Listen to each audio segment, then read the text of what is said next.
नया lecture photosynthesis in higher plant में। Last lecture पर बहुत इंपॉर्टेंट टॉपिक हम लोग पढ़े थे। बेटा अंदर हो जाओ, थोड़ा सा अंदर बढ़ जाओ, पैर अंदर कर लो। लास्ट लेक्चर पर हम लोगों ने ये पढ़ा था कि जो लाइट रिएक्शन है उसमें जो एटीपी और NADPH बने थे वो कहाँ यूज होंगे।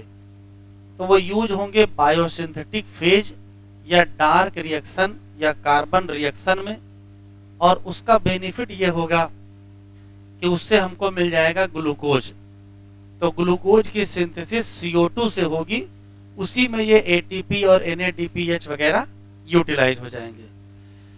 थोड़ा सा और भी पढ़ लिया था कि जब डार्क रिएक्शन में CO2 यूटिलाइज होती है तो कोई ना कोई CO2 एक्सेप्टर मॉलिक्यूल होता है। CO2 एक्सेप्टर मॉलिक्यूल कितने कार्बन का होता है, ये अच्छा सवाल था।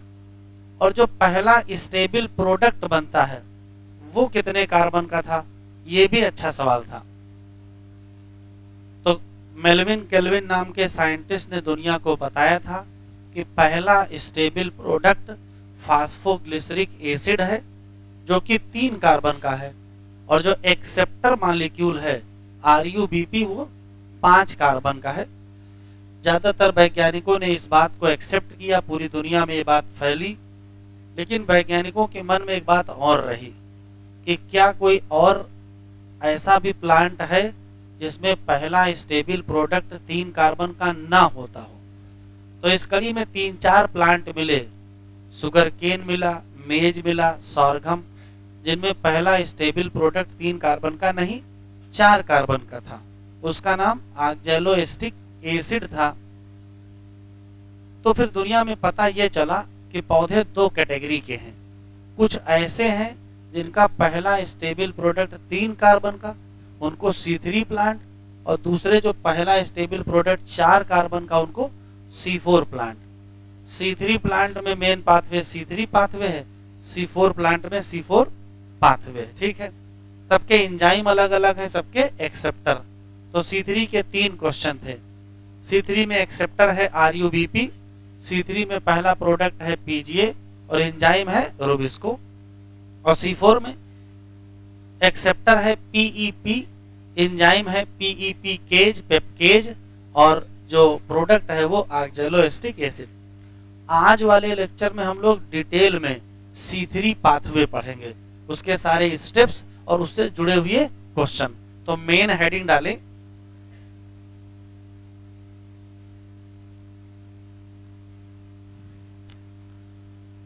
मेन हेडिंग डालें C3 पाथवे।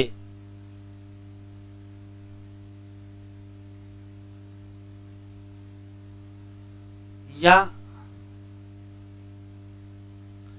केल्विन साइकिल, चाहे C3 पाथवे कहो या केल्विन साइकिल। साइकिल पढ़ने से पहले कुछ रटने वाले सवाल हैं, वो भी पता कर लेते हैं। रटने वाला सवाल ये है कि C3 पाथवे को किसने एक्सप्लेन किया।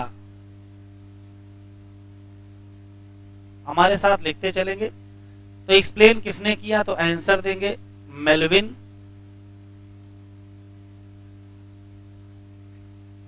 केल्विन ने एक्सप्लेन किया, और उनके साथियों ने, एंड फ्रेंड्स लिख लेते हैं, या उनके साथ जो लोग काम करते थे, जिनमें बेंसन नाम का एक साइंटिस्ट है, उनका नाम लिखा है। प्लांट फिजियोलॉजी का जो पहले इंट्रोडक्शन दिया है वहां वो नाम लिखा हुआ है। ठीक है, इन्होंने क्या किया था, तो इन्होंने किया क्या था, यूज किया था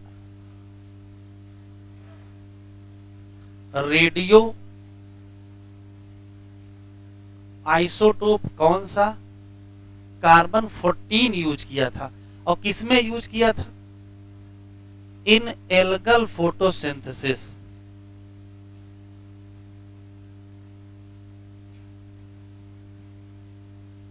एल्गल फोटोसिंथेसिस में इन्होंने यूज किया था। किस एल्गी में यूज किया था, लिखते चलें बेटा, क्लोरेला एंड सिंडेस्मस। तो क्लोरेला एंड सिंडेस्मस एल्गी में इन्होंने ये एक्सपेरिमेंट किया था और एक्सप्लेन कर दिया था कई चीजें। एक तो ये बताया था कि first stable product of CO2 fixation कौन सा था, तो उसका नाम फास्फो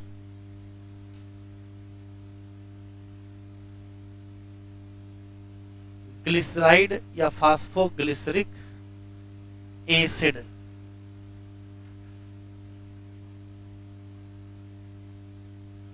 इन्होंने एक और चीज एक्सप्लेन की थी, कंप्लीट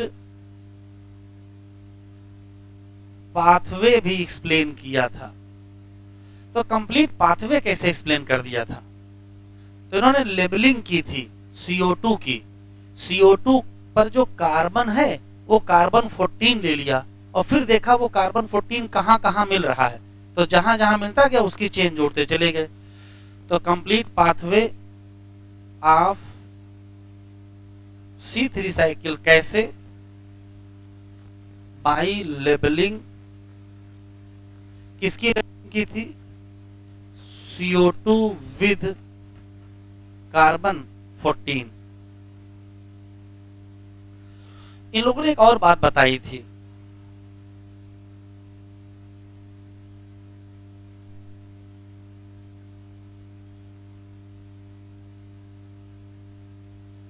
कि जो C3 पाथवे है, जो C3 पाथवे है ये सिर्फ C3 प्लांट में नहीं चलता है, ये C4 प्लांट में भी चलता है।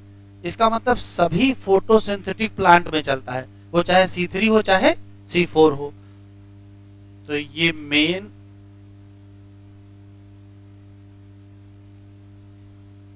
Bio synthetic pathway for all photo synthetic plant.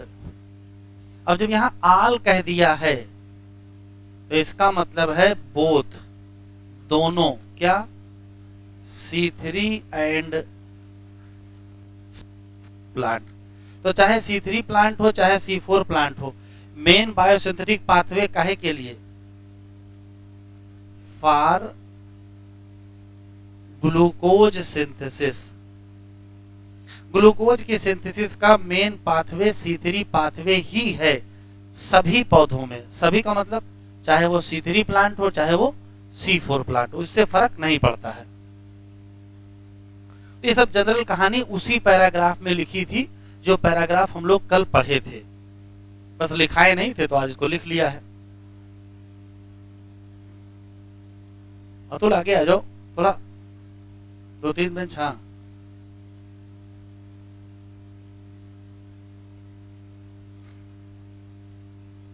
लिख लिया।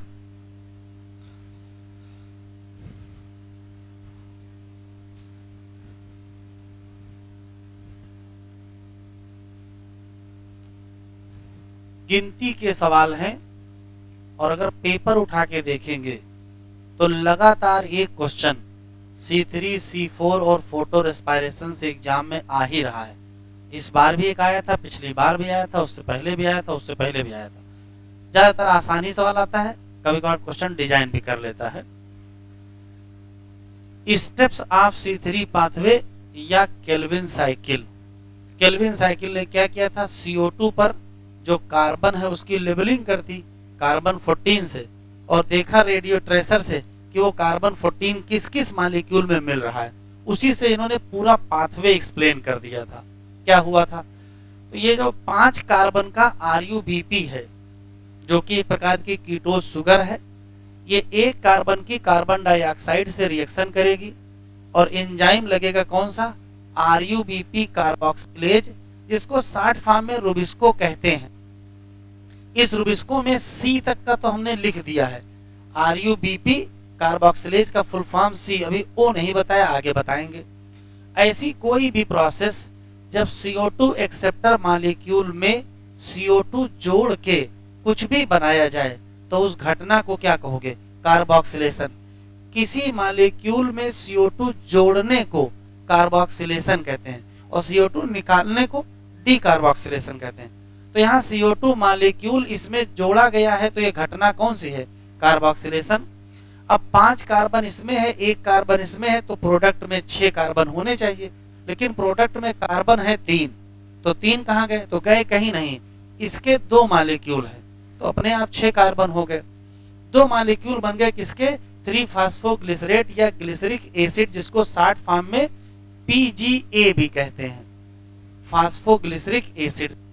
इस फास्फोग्लिसरिक एसिड का रिडक्शन किया जाएगा और रिडक्शन स्टेप में 2 ATP खर्चा होंगे और 2 NADPH खर्चा होंगे और क्या मिल जाएगा? ट्राईओज फास्फेट मिल जाएगा। तो एनसीईआरटी में क्या किया? सीधे यहां से यहां बता दिए, जबकि ये सीधे नहीं होता है। पहले ATP खर्चा होती है, फिर ये खर्चा होता है। जब ATP खर्चा होगी तो मॉलिक्यूल में एक फास्फेट बढ़ जाएगा, तो स्थिति ये होती है। जैसे मान लीजिए RUBP था, RUBP से क्या बना? PGA बना। उसके बाद PGA से सीधे ट्राईओज फास्फेट नहीं बनेगा, बनेगा 1,3-डाई फास्फोग्लिसरिक एसिड। तो जब ये बनेगा, इसी स्टेप में इसी स्टेप में ATP खर्चा करके किसमें कन्वर्ट हो जाएगी? ADP। तो जो रिडक्शन होता है वो 2 स्टेप में होता है। यहाँ एनसीईआरटी ने सीधे दिखा दिया है कि आप यहां से ये बन गया, ऐसे नहीं होता है। फिर उसके बाद इसी से बनेगा एल्डिहाइड, फास्फोग्लिसरल्डिहाइड, और यहां पर NADPH यूज होकर के किसमें कन्वर्ट हो जाएगा? NADP plus. तो एसिड को एल्डिहाइड में कन्वर्ट कर दिया। ठीक है, देखिए हो क्या रहा है। पहले फास्फोग्लिसरिक एसिड था, 1,3-डाई फास्फोग्लिसरिक एसिड हुआ, फिर फास्फोग्लिसरल डिहाइड बना। अब ये जो फास्फोग्लिसरल डिहाइड बना, इसी से फिर बाद में क्या बनेगा? ग्लूकोज बनेगा। तो यहाँ एनसीईआरटी ने सीधे बता दिया कि 3-फास्फोग्लिसरेट से ट्राईओज फास्फेट, ट्राईओज फास्फेट का मतलब जिसमें 3 कार्बन हो, ट्राईओज फास्फेट बनाया, तो इस दौरान ATP खर्चा हुआ और NADPH2 खर्चा हुआ। हाँ, कितने ATP? 2 ATP। कितने ADPH2? तो फिर 2 लगेंगे और हमें मिलेगा ट्राईओज फास्फेट। इसमें भी 3 कार्बन होंगे, इसके भी 2 मॉलिक्यूल, तो भाई इसके भी 2 मॉलिक्यूल होंगे। इसी में से इसके कुछ मॉलिक्यूल क्या बना लेंगे?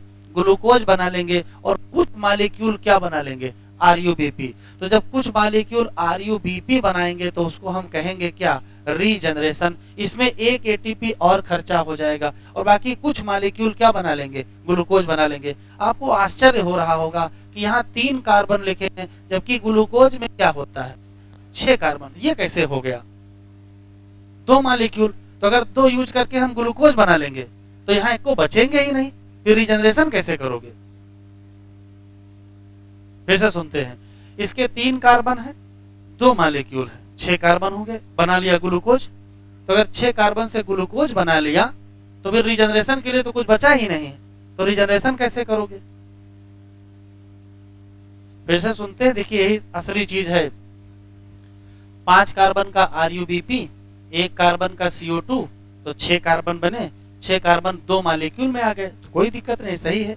फिर हमने रिडक्शन किया, ATP खर्चा किया, NADPH2 खर्चा किया और ट्राईओज फास्फेट बन गया। इसमें भी 3 ही कार्बन होते हैं, इसमें 3 कार्बन है, इसके 2 मॉलिक्यूल हैं। तो अगर 3 कार्बन है, 2 मॉलिक्यूल हैं, तो टोटल 6 कार्बन हो गए। अगर 6 के 6 कार्बन हम यहाँ यूज कर लेंगे तो फिर रीजनरेशन कैसे करेंगे?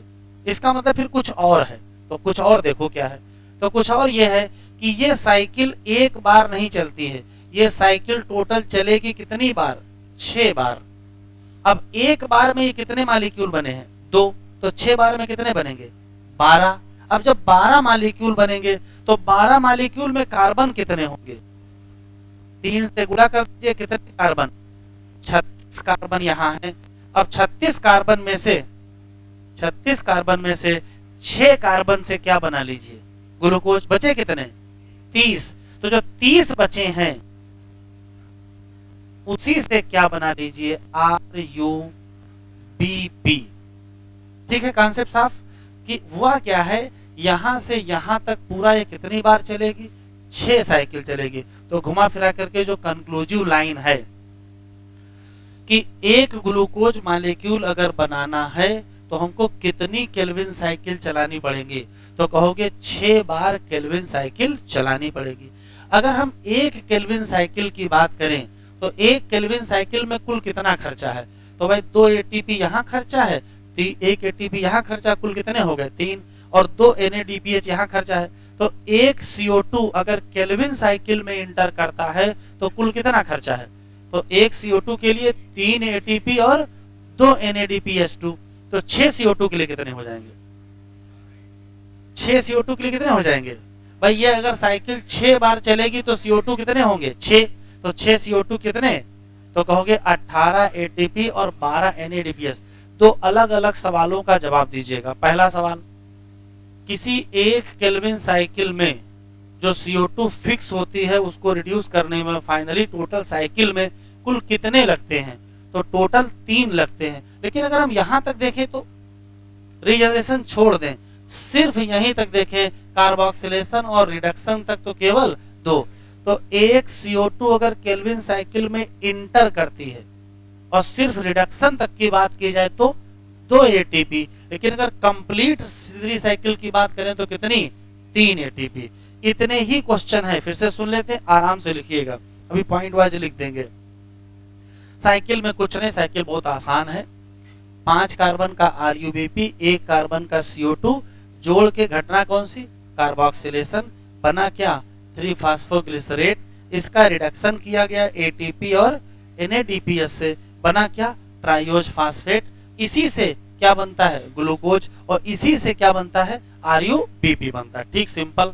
एक CO2 मॉलिक्यूल अगर फिक्स हो C3 पाथवे में तो क्या कहोगे, तो टोटल 3 ATP खर्चा, 2 रिडक्शन तक खर्चा और 1 रीजनरेशन में खर्चा, और NADH2 कितने 2, तो एक CO2 के लिए 3 ATP और 2 NADH2, और साइकिल कितनी चलानी है 6 साइकिल चलानी है, तो 6 साइकिल मतलब 6 CO2 हो गए, तो 6 CO2 के लिए कितने हो गए, तो 6 CO2 के लिए 18 ATP और 12 NADPH2। ये थोड़ा मैंने अंदर का बता दिया है कि यहां से लेकर के यहां तक सीधे नहीं आते हैं, क्या होता है पहले ATP खर्चा होता है फिर NADPH2 खर्चा होता है। जरा बढ़ा लो, ये एक अलग हिसाब हमने आपको समझा दिया है कि यहाँ कितने मॉलिक्यूल बनेंगे 12, एक में कार्बन कितने 3, तो कुल कितने 36, 36 में से 6 कार्बन से क्या बन गया ग्लूकोज, बचे कितने 30, तो अगर 30 कार्बन बचे हैं तो इससे 6 ये नहीं बन जाएंगे, एक में 5 लगते हैं तो ये 6 बन जाएंगे, तो 30 से क्या बन जाएगा RUBP, लिख लो। ये क्या, हाँ सब लिखाएंगे, जितना बढ़ा यहां बढ़ा लो।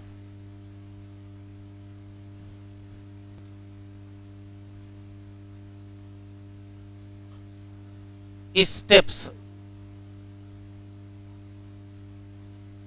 तो कहोगे मेन 3 मेन स्टेप हैं,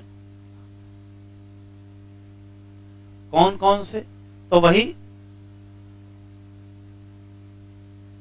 कार्बोक्सिलेशन, रिडक्शन,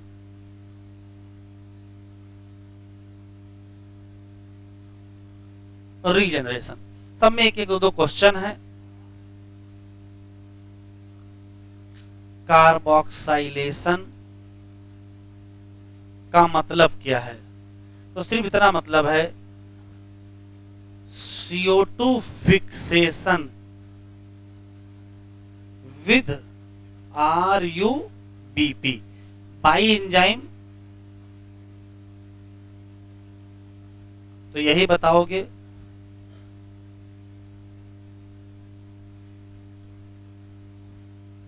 RUBP कार्बोक्सिलेज, लेकिन इसका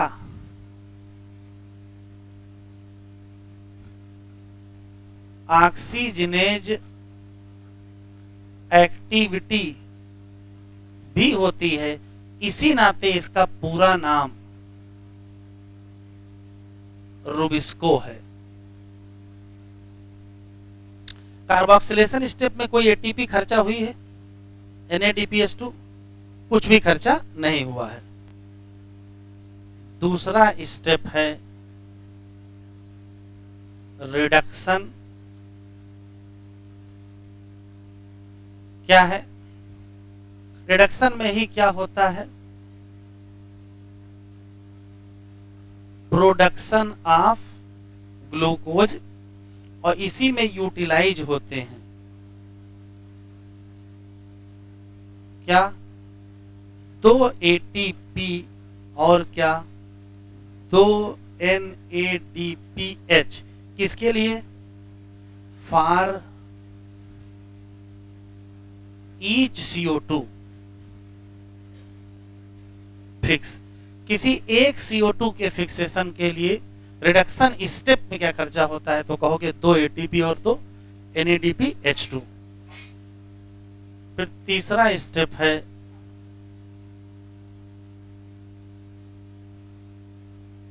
रीजनरेशन। इसमें रीजनरेट करेंगे किसको? RUBP। कहां से? फ्रॉम ट्राइओज फॉस्फेट, और इसमें फिर यूज करेंगे 180P। 180P। तो अगर आपसे क्वेश्चन पूछा जाए वो कौन सा स्टेप है जिसमें ATP लगे, तो रिडक्शन और रीजनरेशन। वो कौन सा स्टेप है जिसमें NADPH लगा?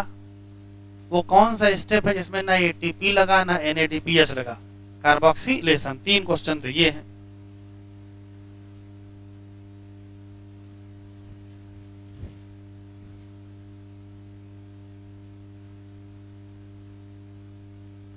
इसका मतलब ये है for each CO2 inter in C3 pathway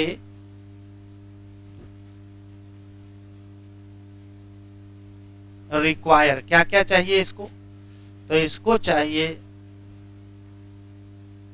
total 3 ATP और टोटल 2 NADPH। ये इस साल भी आया है, पिछले साल भी आया है, लगातार 3-4 साल से आ रहा है। ये ध्यान रखिएगा, ईच CO2 इंटर इन C3 पाथवे। अगर C3 पाथवे में एक CO2 इंटर करता है तो कितना खर्चा लगेगा? तो आप कहोगे 3 ATP और 2 NADPH। याद रखोगे बेटा? तो फाइनली 2 बातें हैं। एक ग्लूकोज मॉलिक्यूल बनाने के लिए कितने केल्विन साइकिल? 6 साइकिल। तो कितने CO2? 6 CO2। तो कुल कितनी ATP, कितनी NADPH? तो 18 ATP और 12 NADPH।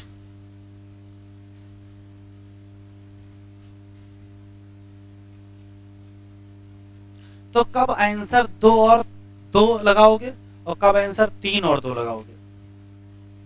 जब सिर्फ रिडक्शन स्टेप की बात करेगा तब 2 और 2 लगाओगे, और जब कंप्लीट पाथवे की बात करेगा तो 3 और 2 लगाओगे।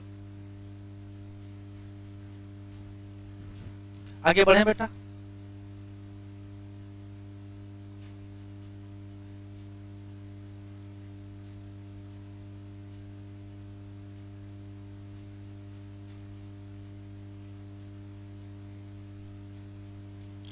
तीन इंपॉर्टेंट लाइन लिखिए। फॉर 1 ग्लूकोज सिंथेसिस क्या चाहिए? तो कहोगे 6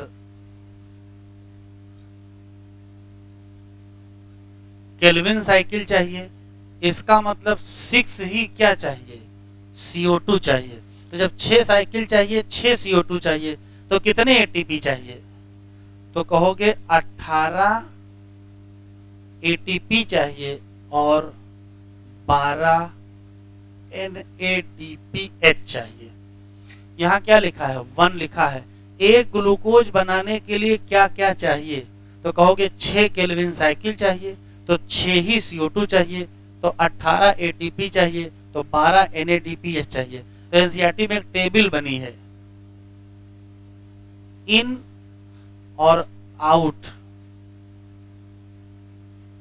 ऐसे टेबल बनी है। तो क्या क्या इन है, तो खर्चा हुआ CO2 तो मिला क्या, ग्लूकोज। खर्चा हुआ ATP तो मिला क्या, ADP। और खर्चा हुआ NADPH तो मिला क्या, NADP+। जानते हो कैसे गलती होगी, आपसे क्वेश्चन पूछेगा C3 साइकिल के अंत में क्या क्या क्या मिला, तो आंसर होगा ग्लूकोज ओनली, तो हो जाएगा गलत। सिर्फ ग्लूकोज ही नहीं मिला है, क्या मिल गए हैं, ADP भी मिल गए हैं और क्या मिल गए हैं, NADPH2। ये कितने होंगे,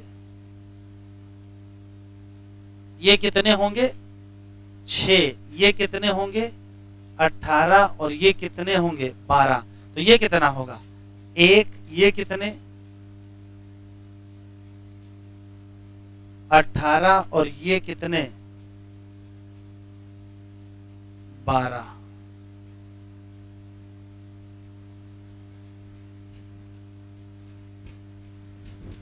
एक क्वेश्चन, एक लाइन एनसीईआरटी में यहां बढ़ी हुई है, कह रहा एटीपी कितने खर्चा कर रहे हो 18, और बनाते कितने हो,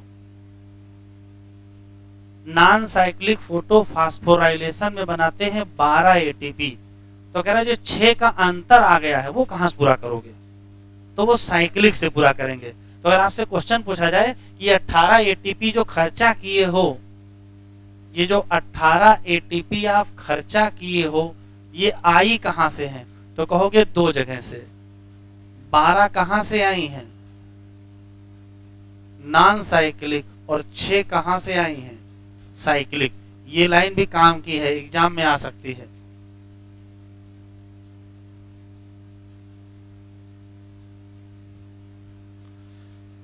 बस C3 साइकिल में इतना ही दिया है, एक बार फिर से सुन लेते हैं, फिर एनसीईआरटी पढ़ लेते हैं।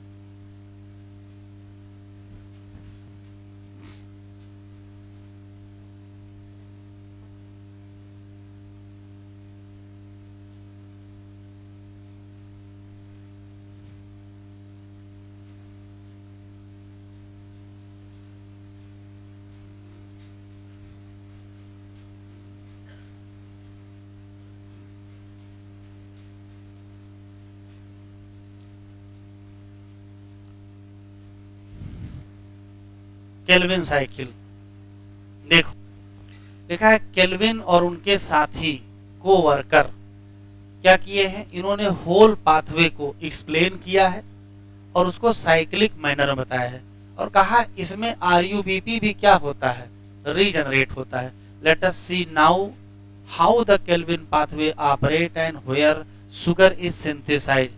Late us out set understand very clearly that, यहां से हाईलाइट करो, Calvin pathway occur in all photosynthetic plant. इससे मतलब ही नहीं है कि वो C3 प्लांट है या C4 प्लांट है, ठीक है।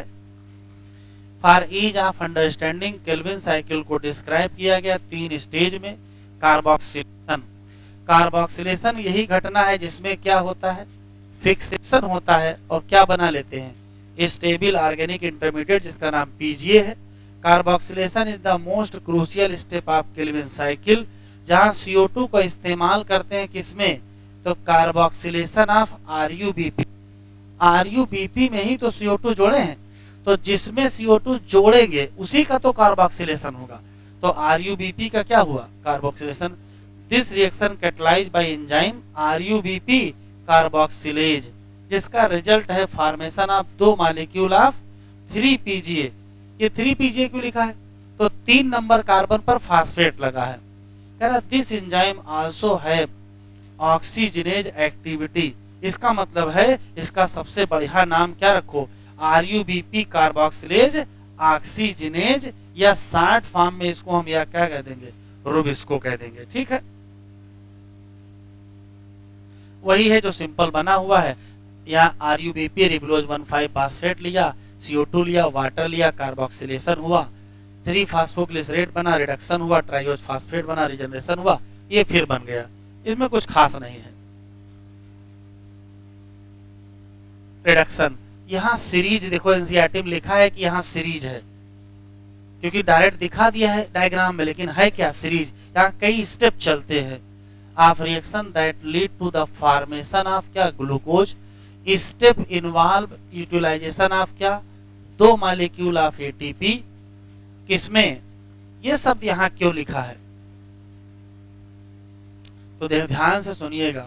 अगर एटीपी इस्तेमाल हो रही है, इसका मतलब है उसका फास्फेट लिया जा रहा है, तो किसी में जोड़ा भी तो जा रहा होगा। जब किसी में फास्फेट जोड़ोगे तो क्या घटना हो जाएगी, फास्फोराइलेशन। और साथ में 2 क्या चाहिए, क्वेश्चन में ये शब्द लिखना मिलेगा, रिडक्शन, तभी आप आंसर 2-2 लगाइएगा। फिक्सेशन ऑफ क्या चाहिए, 6 CO2 मॉलिक्यूल, तो हमको क्या चलाना पड़ेगा, 6 turn off cycle required formation of 1 molecule of glucose. Regeneration, regeneration of CO2 acceptor molecule RUBP, ये क्रूशियल है। किसके लिए, साइकिल को कंटिन्यू चलाना है। और रीजनरेशन में भी हमको क्या चाहिए, एक एटीपी चाहिए। एटीपी चाहिए तो एटीपी तोड़ोगे, और जब एटीपी तोड़ोगे तो फिर से क्या होगा, फास्फोराइलेशन किसी मॉलिक्यूल का, और तब क्या बनेगा, RUBP।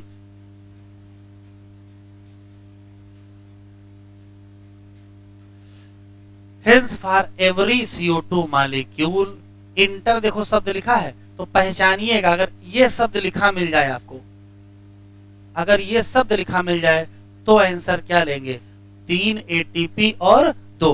और अगर ये शब्द लिखा मिल जाए, ये शब्द लिखा मिल जाए, तब क्या लगाओगे। तो क्वेश्चन में 2 कब लगाना है, क्वेश्चन में 3 कब लगाना, यही इंपॉर्टेंट है। क्योंकि जब जब क्वेश्चन आता है तो ऑप्शन में 2-2 भी रहता है और 3-2 भी रहता है। तो अगर ये शब्द लिखा मिल जाए क्या, इंटर इन केल्विन साइकिल, तब आंसर क्या दोगे, 3 एटीपी और 2 NADPH। It is probably to meet the difference, जो डिफरेंस दिख रहा है in number of ATP and NADPH। ATP कितने हैं, 18, और ये कितने हैं, 12, तो कितने का अंतर है, 6 का अंतर है। तो यहाँ 6 ज्यादा खर्चा हो रही हैं। Use in the dark reaction, तो कहां से पूरी होंगी, साइक्लिक फोटोफॉस्फोराइलेशन से। To make 1 molecule of glucose, हमको क्या चलाना पड़ेगा, 6 टर्न चलानी पड़ेंगी। How many ATP NADP molecule require to make 1 glucose molecule through Calvin cycle. तो पता है एक ग्लूकोज के लिए एक 6 CO2, 18 ATP, 12 NADP। It might help to understand that all this will look, तो ये देख ले, इसमें कोई दिक्कत है नहीं। यहाँ तक है, जितने क्वेश्चन एनसीईआरटी में दिए हैं सब उसी से आपका एग्जाम में क्वेश्चन सही हो जाएगा। बस याद ये रखना है कि कब आपको 2 और 2 लगाना है, कब आपको 3 और 2 लगाना है, और कब आपको 18 और 12 लगाना है। बस ये ध्यान रखना। 3 सवाल हैं, तो कब 2-2 लगाओगे, जब रिडक्शन पर CO2 कहेगा। और 3 कब लगाओगे, जब एंट्री इन केल्विन साइकिल कहेगा। और 18 और 12 कब लगाओगे, जब 1 ग्लूकोज कहेगा। अगर 1 ग्लूकोज कह दिया तो 18 और 12, 1 CO2 के 2 ऑप्शन है, इंटर का 3 और 2 और रिडक्शन का 2 और 2। बस यही याद रखना।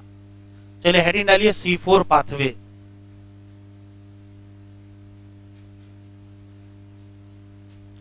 C4 पाथवे,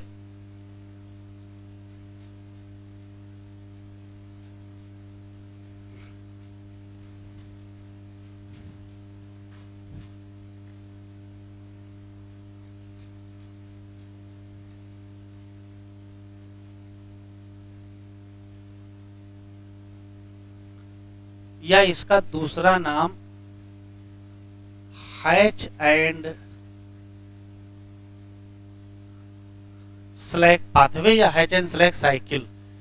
C4 पाथवे कहो या C4 साइकिल भी कह सकते हो, कोई दिक्कत नहीं है।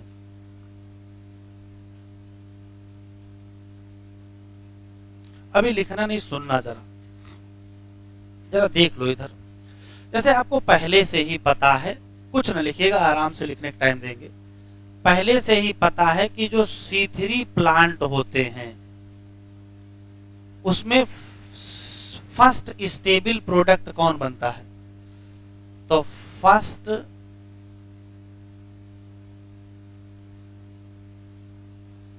स्टेबल प्रोडक्ट का नाम 3PGA है, जो कि 3 कार्बन मॉलिक्यूल, इसमें कोई दिक्कत नहीं है। ये भी पहले से ही पता है कि जो C4 प्लांट है उसमें फर्स्ट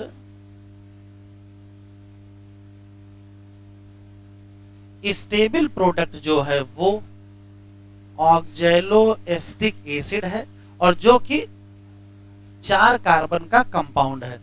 इसका एक्सेप्टर मॉलिक्यूल कुछ और होता है, उसका एक्सेप्टर मॉलिक्यूल कुछ और होता है, वो सब आपको पहले से पता है। तो अगर आपसे क्वेश्चन पूछा जाए कि C3 और C4 प्लांट होते कौन से हैं, तो आंसर ये है कि ज्यादातर पौधे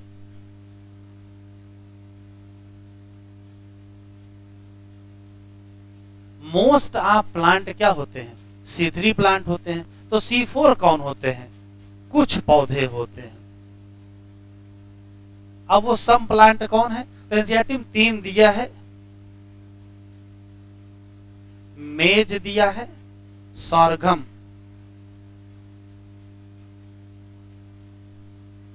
एंड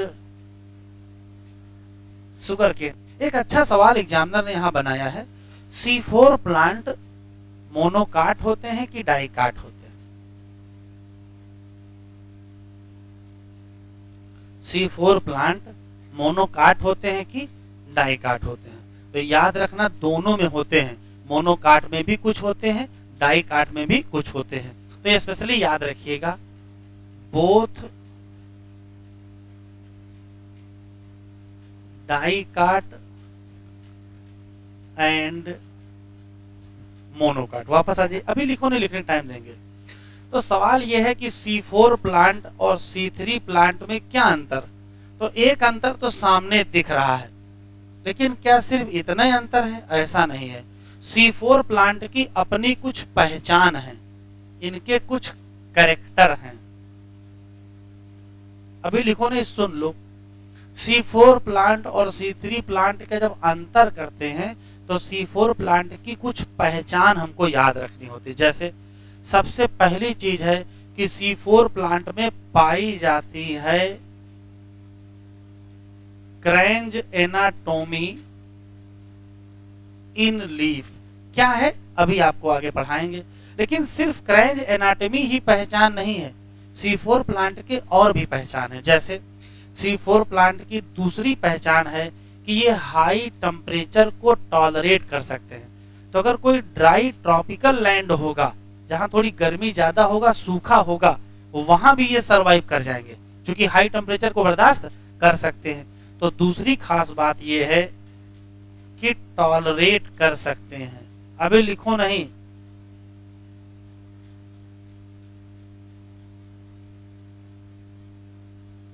हाई टेम्परेचर, तो हाई टेम्परेचर को टॉलरेट कर सकते हैं। इवन अगर सूरज की रोशनी बहुत तेज है, उसको हाई लाइट इंटेंसिटी कहते हैं, उसको भी ये आराम से क्या करेंगे? बर्दाश्त कर लेंगे।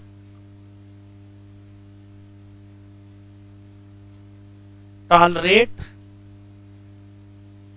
हाई लाइट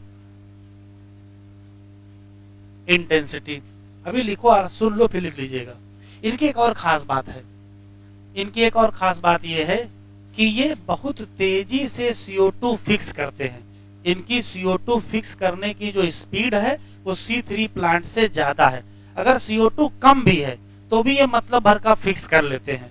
तो CO2 अगर ज्यादा फिक्स करेंगे तो फोटोसिंथेसिस भी तो ज्यादा करेंगे, तो प्रोडक्शन भी क्या होगा? ज्यादा होगा। तो इनका हाई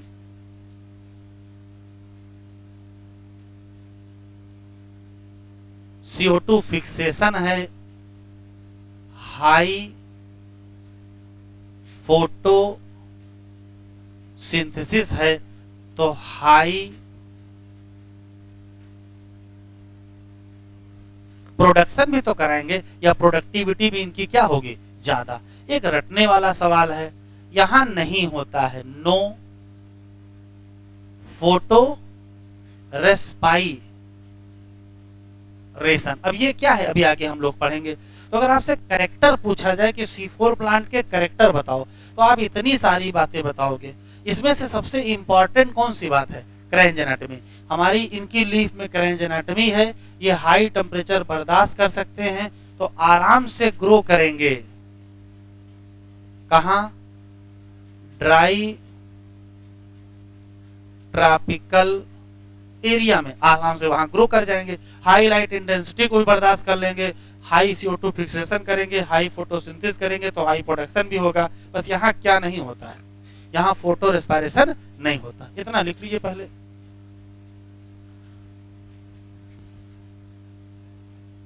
साइड में अब हमको पढ़ना क्या है?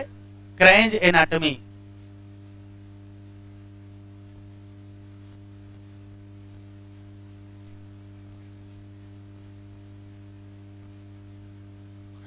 क्रेंज एनाटॉमी इन C4 प्लांट। बातचीत ना करें, बातचीत ना करें, देख लो जरा क्या है। जैसे मान लेते हैं ये वेस्कुलर बंडल है, तो वेस्कुलर बंडल में दो चीजें पाई जाएंगी, फ्लोएम भी होगा और जाइलम भी होगा।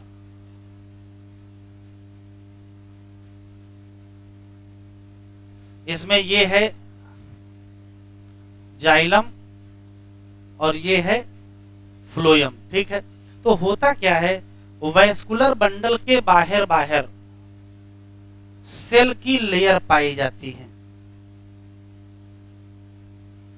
पहला सवाल है कि कितनी लेयर पाई जाती है?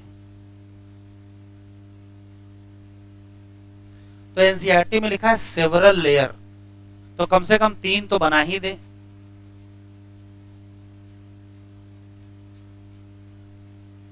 कितनी लेयर पाई जाती हैं? सेवरल लेयर, और इनको कहते हैं बंडल शीथ।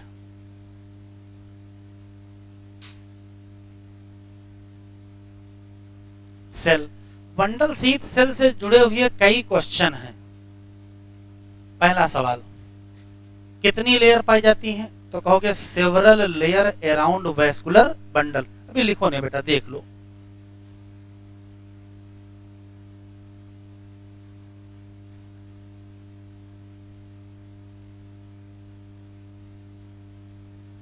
वेस्कुलर बंडल एक क्वेश्चन।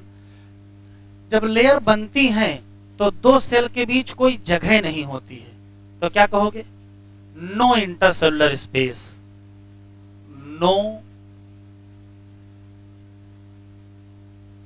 अभी लिखे नहीं, जरा सुन ले। No intercellular space.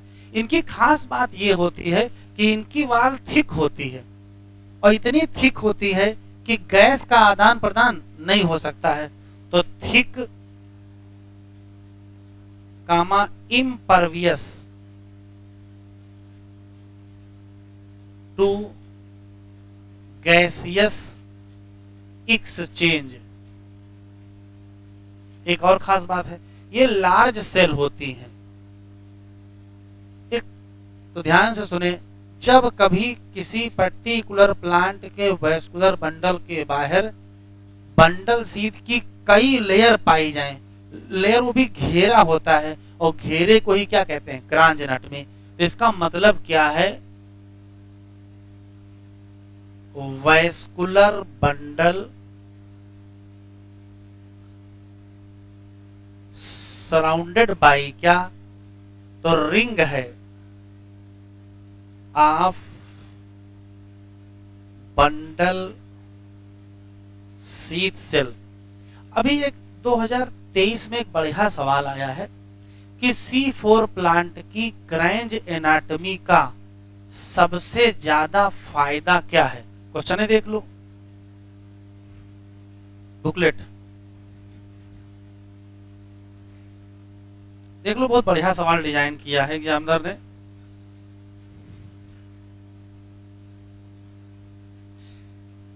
Page number 39, question number 53।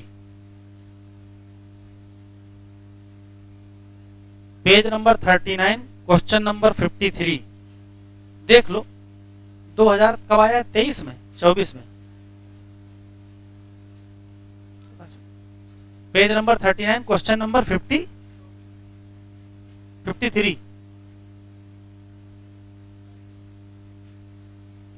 2022 का सवाल है। तो क्वेश्चन का मतलब समझ ले क्या है।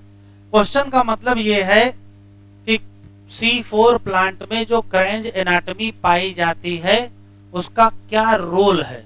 तो रोल है, पहला रोल भरा है हाई टेम्परेचर टॉलरेंस कर लेना, हाई लाइट इंटेंसिटी को मैनेज कर लेना। ठीक है, इसी तरीके के उसमें 4 ऑप्शन दिए हैं।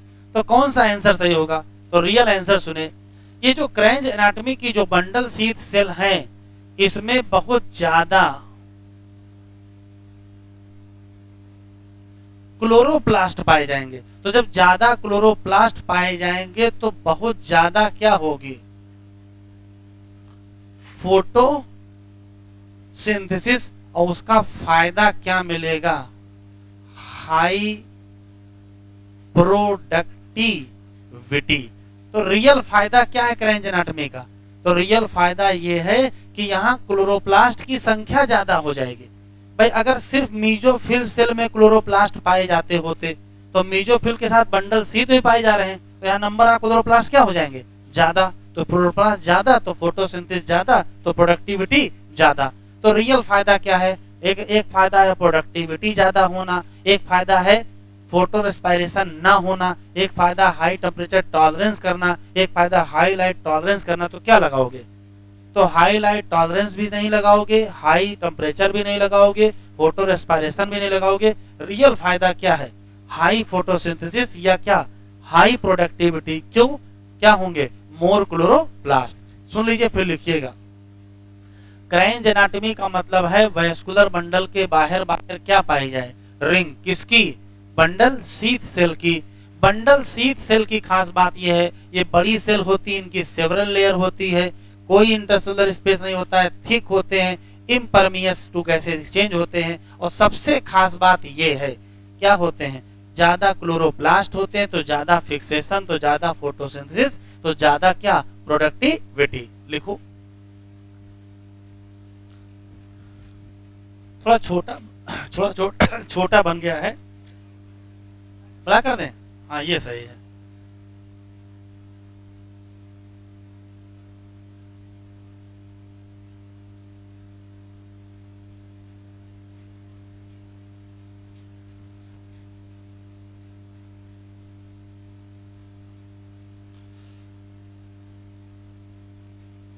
C4 साइकिल देखो, सिर्फ सिंपल सी बात यह है कि किसी भी C4 प्लांट में एटमॉस्फेयर से CO2 प्लांट के अंदर आएगी, प्लांट के अंदर लीफ, और लीफ के अंदर जब पहुंचेगी तब क्या होगा वो देखना है। तो लीफ के अंदर CO2 का फिक्सेशन मीजोफिल सेल में, अब कुछ लिख रहा है ना, सुनना, CO2 का फिक्सेशन मीजोफिल सेल में होगा।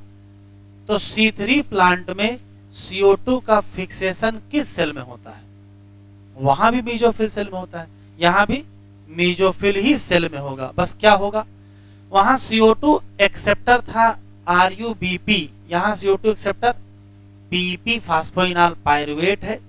CO2 आएगा SO3 माइनस के फॉर्म में कन्वर्ट हो जाएगा, अपने एक्सेप्टर से कंबाइन होगा, पहला स्टेबल प्रोडक्ट ऑक्सैलोएसिटिक एसिड बनेगा। इसी को हम लोग CO2 फिक्सेशन या पूरा नाम प्राइमरी CO2 फिक्सेशन कहेंगे। एंजाइम फास्फोइनॉल पायरुवेट कार्बोक्सिलेज, क्योंकि ये कार्बोक्सिलेशन भी तो हो रहा है, यहाँ कार्बोक्सिलेशन किसका हो रहा है, PEP का हो रहा है। 4 कार्बन का एसिड बनेगा, नाम ऑक्सैलोएसिटिक एसिड। जल्दी ही ये दूसरे 4 कार्बन के एसिड में कन्वर्ट हो जाएगा, जिसका नाम मैलिक एसिड या स्पार्टिक एसिड। मैलिक एसिड बन सकता है, स्पार्टिक एसिड बन सकता है। ये मैलिक एसिड या स्पार्टिक एसिड या 4 कार्बन का एसिड ट्रांसपोर्ट कर दिया जाएगा मीजोफिल सेल से, कहां, bundle sheath cell. Bundle sheath cell के अंदर ये पहुंचेगा, इस 4 कार्बन एसिड को तोड़ दिया जाएगा और इससे CO2 निकाल ली जाएगी। तो CO2 निकालने को क्या कहोगे, डीकार्बोक्सिलेशन। तो CO2 में 1 कार्बन चला गया तो बचे कितने, 3 कार्बन, बन गया क्या, पायरुविक एसिड। इस पायरुविक एसिड को वापस ले आए किसमें, मीजोफिल सेल में, और 2 एटीपी खर्चा करके क्या बना लिए, पीईपी। तो साइकिल तो पूरी हो गई, लेकिन अभी ग्लूकोज नहीं बना है। तो ये जो CO2 निकलेगा वो कहाँ, बंडल शीथ सेल के अंदर, वहां RUBP भी होगा, वहां रुबिस्को भी होगा। तो वहां क्या चला देंगे, C3 साइकिल, और क्या बना लेंगे, ग्लूकोज। इन दोनों सेल के काम में अंतर है। देखिए, एटमॉस्फेयर से आने वाली CO2 को कौन फिक्स करेगा, मीजोफिल सेल, लेकिन यहां निकलने वाली CO2 को कौन फिक्स करेगा, बंडल शीथ। इसका मतलब है C4 प्लांट में CO2 का फिक्सेशन 2 जगह होता है, एक कहां, मीजोफिल सेल में, एक कहां, बंडल शीथ सेल में। जब 2 जगह होगा तो एक प्राइमरी होगा, एक सेकेंडरी होगा। प्राइमरी कौन है, तो आंसर देंगे मीजोफिल सेल, और सेकेंडरी कौन है, तो आंसर देंगे बंडल शीथ सेल। अच्छा, C3 प्लांट में कहां होता है CO2 फिक्सेशन, C3 प्लांट में केवल एक ही जगह होता है, उसका नाम मीजोफिल सेल। और C4 में, मीजोफिल में भी और बंडल शीथ में भी। भाई जब 2 जगह होगा तो 2 नाम रखना पड़ेगा, प्राइमरी और सेकेंडरी। तो पहला कंक्लूसिव लाइन, C3 प्लांट में CO2 फिक्सेशन की जगह का नाम मीजोफिल सेल।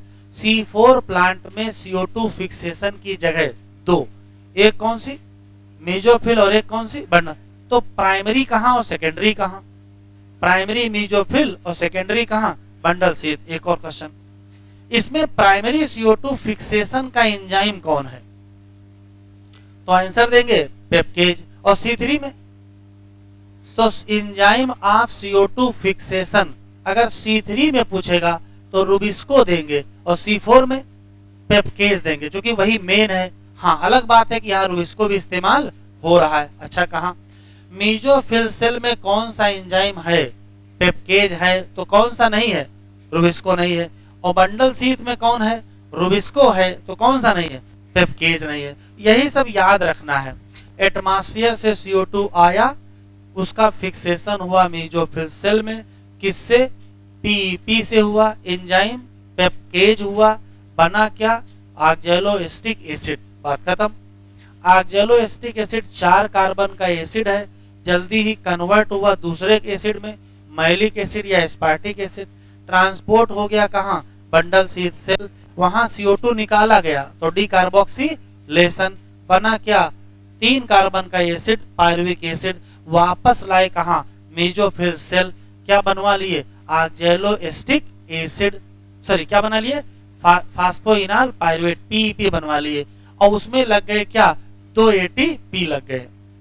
एक और जो CO2 निकला था वो CO2 कहां चला गया, C3 साइकिल में चला गया, और क्या बन गया, ग्लूकोज बन गया। तो जरा बताओ, यहाँ ग्लूकोज बनने के लिए कितने C3 चलाने पड़ेंगे, 6। भाई ग्लूकोज बनने के लिए 6 C3 चलाने पड़ते हैं। तो अगर 6 C3 चलाने तो यहाँ CO2 कितने चाहिए, 6 चाहिए। तो यहाँ फिर फिक्सेशन कितनी बार करना पड़ेगा, तो ये साइकिल भी हमको कितनी बार चलानी पड़ेगी, 6 बार। अगर 6 बार चलाओगे तो ग्लूकोज बनाने में कुल कितना खर्चा आएगा, तो यहाँ तो पहले से ही पता है 18 ATP और 12 NADPH, ये नहीं खर्चा होगा। एक CO2 में क्या लग रहे हैं, 2 ATP, तो 6 CO2 में 12, तो 18 ATP के साथ 12 ATP का खर्चा बढ़ गया, तो कुल कितनी ATP हो गए, तो कुल ATP का खर्चा हो गया 30। तो C4 प्लांट में एक ग्लूकोज बनाने के लिए कितने ATP और कितने NADPH, तो 30 ATP और 12 NADPH। 30 ATP क्यों खर्चा कर रहे हो, तो 18 तो यही वाली खर्चा हो रही है, C3 वाली, और 12 ये भी तो खर्चा होगा। एक CO2 में 2, तो 6 CO2 में 12, तो कुल कितना खर्चा हो गया, 30 ATP का, और कितने ATP NADPH2 का, तो आंसर देंगे 12। अब कुछ पॉइंट लिख लो। CO2 फिक्सेशन दोनों में होता है, C3 प्लांट में भी और C4 प्लांट में। C3 प्लांट में केवल एक ही जगह होता है, कहां? मीजोफिल सेल में। और C4 प्लांट में दो जगह होता है, मीजोफिल सेल और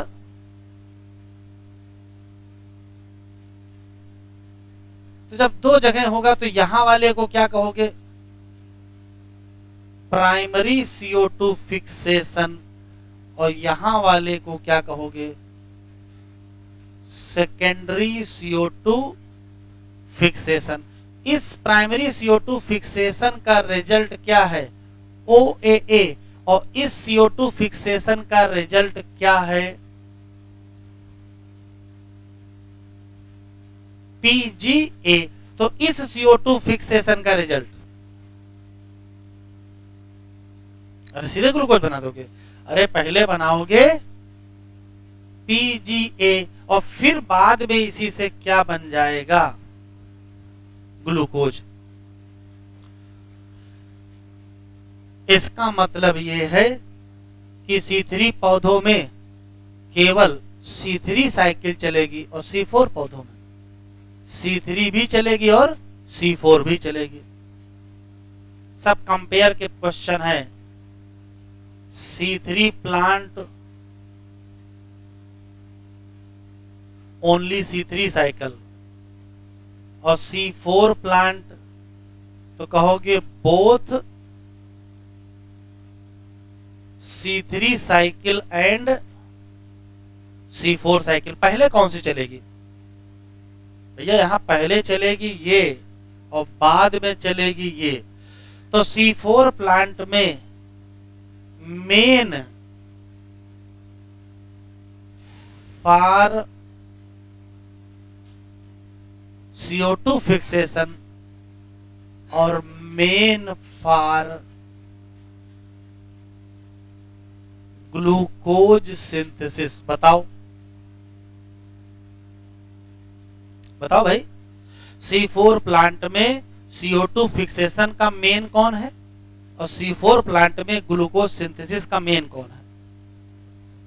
तो CO2 फिक्सेशन का मेन है C4 साइकिल और ग्लूकोज सिंथेसिस की मेन है C3 साइकिल। तो C3 साइकिल ही मेन रहेगी ग्लूकोज के लिए, चाहे पौधा क्या हो C3 और चाहे पौधा क्या हो C4, कोई फर्क नहीं पड़ेगा। ग्लूकोज बनने का मेन बायोसिंथेटिक पाथवे कौन है? C3 cycle. किसमें? C3 में कि C4 में? C3 में भी और C4 में भी। सब कंपेयर के सवाल है। मेसोफिल सेल में क्या है क्या नहीं है? पेप्केज है, रूबिस्को नहीं है। और बंडल में रूबिस्को है, पेप्केज नहीं। वो मैंने डायग्राम में लिख दिया था, कहो दोबारा लिख देते हैं।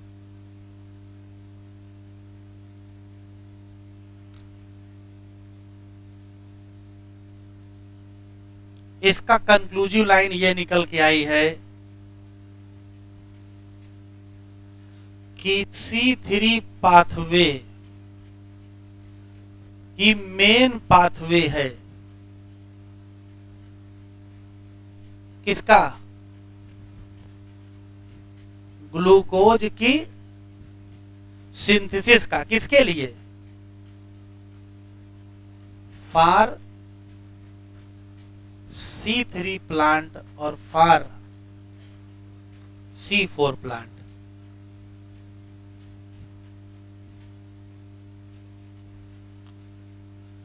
C3 साइकिल इन, बताओ C3 प्लांट की C4 प्लांट? तो कहोगे both C3 plant and C4 plant. बस ये बताओ C3 में कहां चलती है, C4 में कहां चलती है? तो C3 में एट मीजोफिल सेल। एनसीईआरटी में एक शब्द लिखा है आल, सभी मीजोफिल सेल में। और C4 में कहां चलती है? एट बंडल शीथ सेल कहां नहीं चलती है?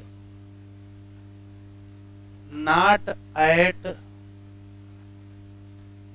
Neutrophil cell. सब क्वेश्चन ही क्वेश्चन है।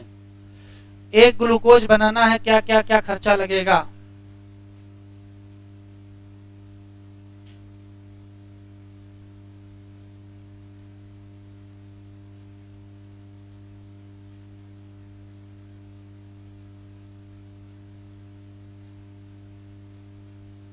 एक ग्लूकोज की सिंथेसिस में क्या क्या लगेगा?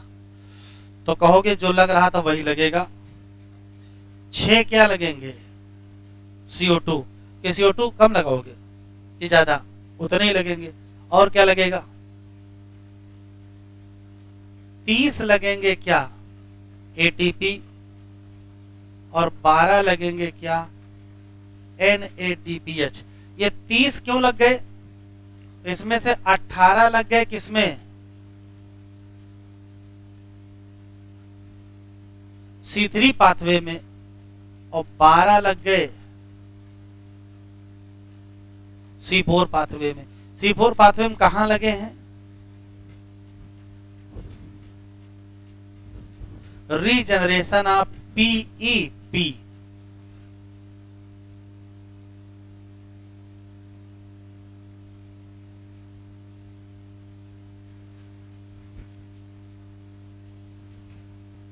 तो C3 और C4 प्लांट में और भी बहुत सारे अंतर हैं। लिखाएंगे तो बहुत लिख जाएंगे, लेकिन कम से कम इतने। यहाँ क्रेंज एनाटॉमी एब्सेंट है, यहाँ क्रेंज एनाटॉमी प्रेजेंट है। यहाँ बंडल शीथ सेल में क्लोरोप्लास्ट नहीं है, यहाँ बंडल शीथ सेल में क्लोरोप्लास्ट है, वो भी एग्रेनल। यहाँ फोटो रेस्पायरेशन होता है, यहाँ फोटो रेस्पायरेशन नहीं होता है।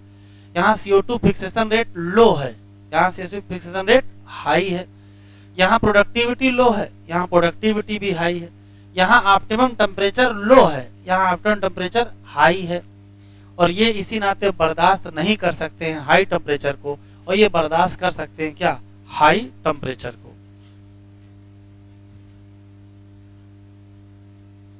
जरा एनसीईआरटी खोल लीजिए, C4 वाला देख लेते हैं, फिर फोटो रेस्पायरेशन पढ़ते हैं, और फिर एनसीईआरटी में जो टेबल दी है उसको भर लेते हैं।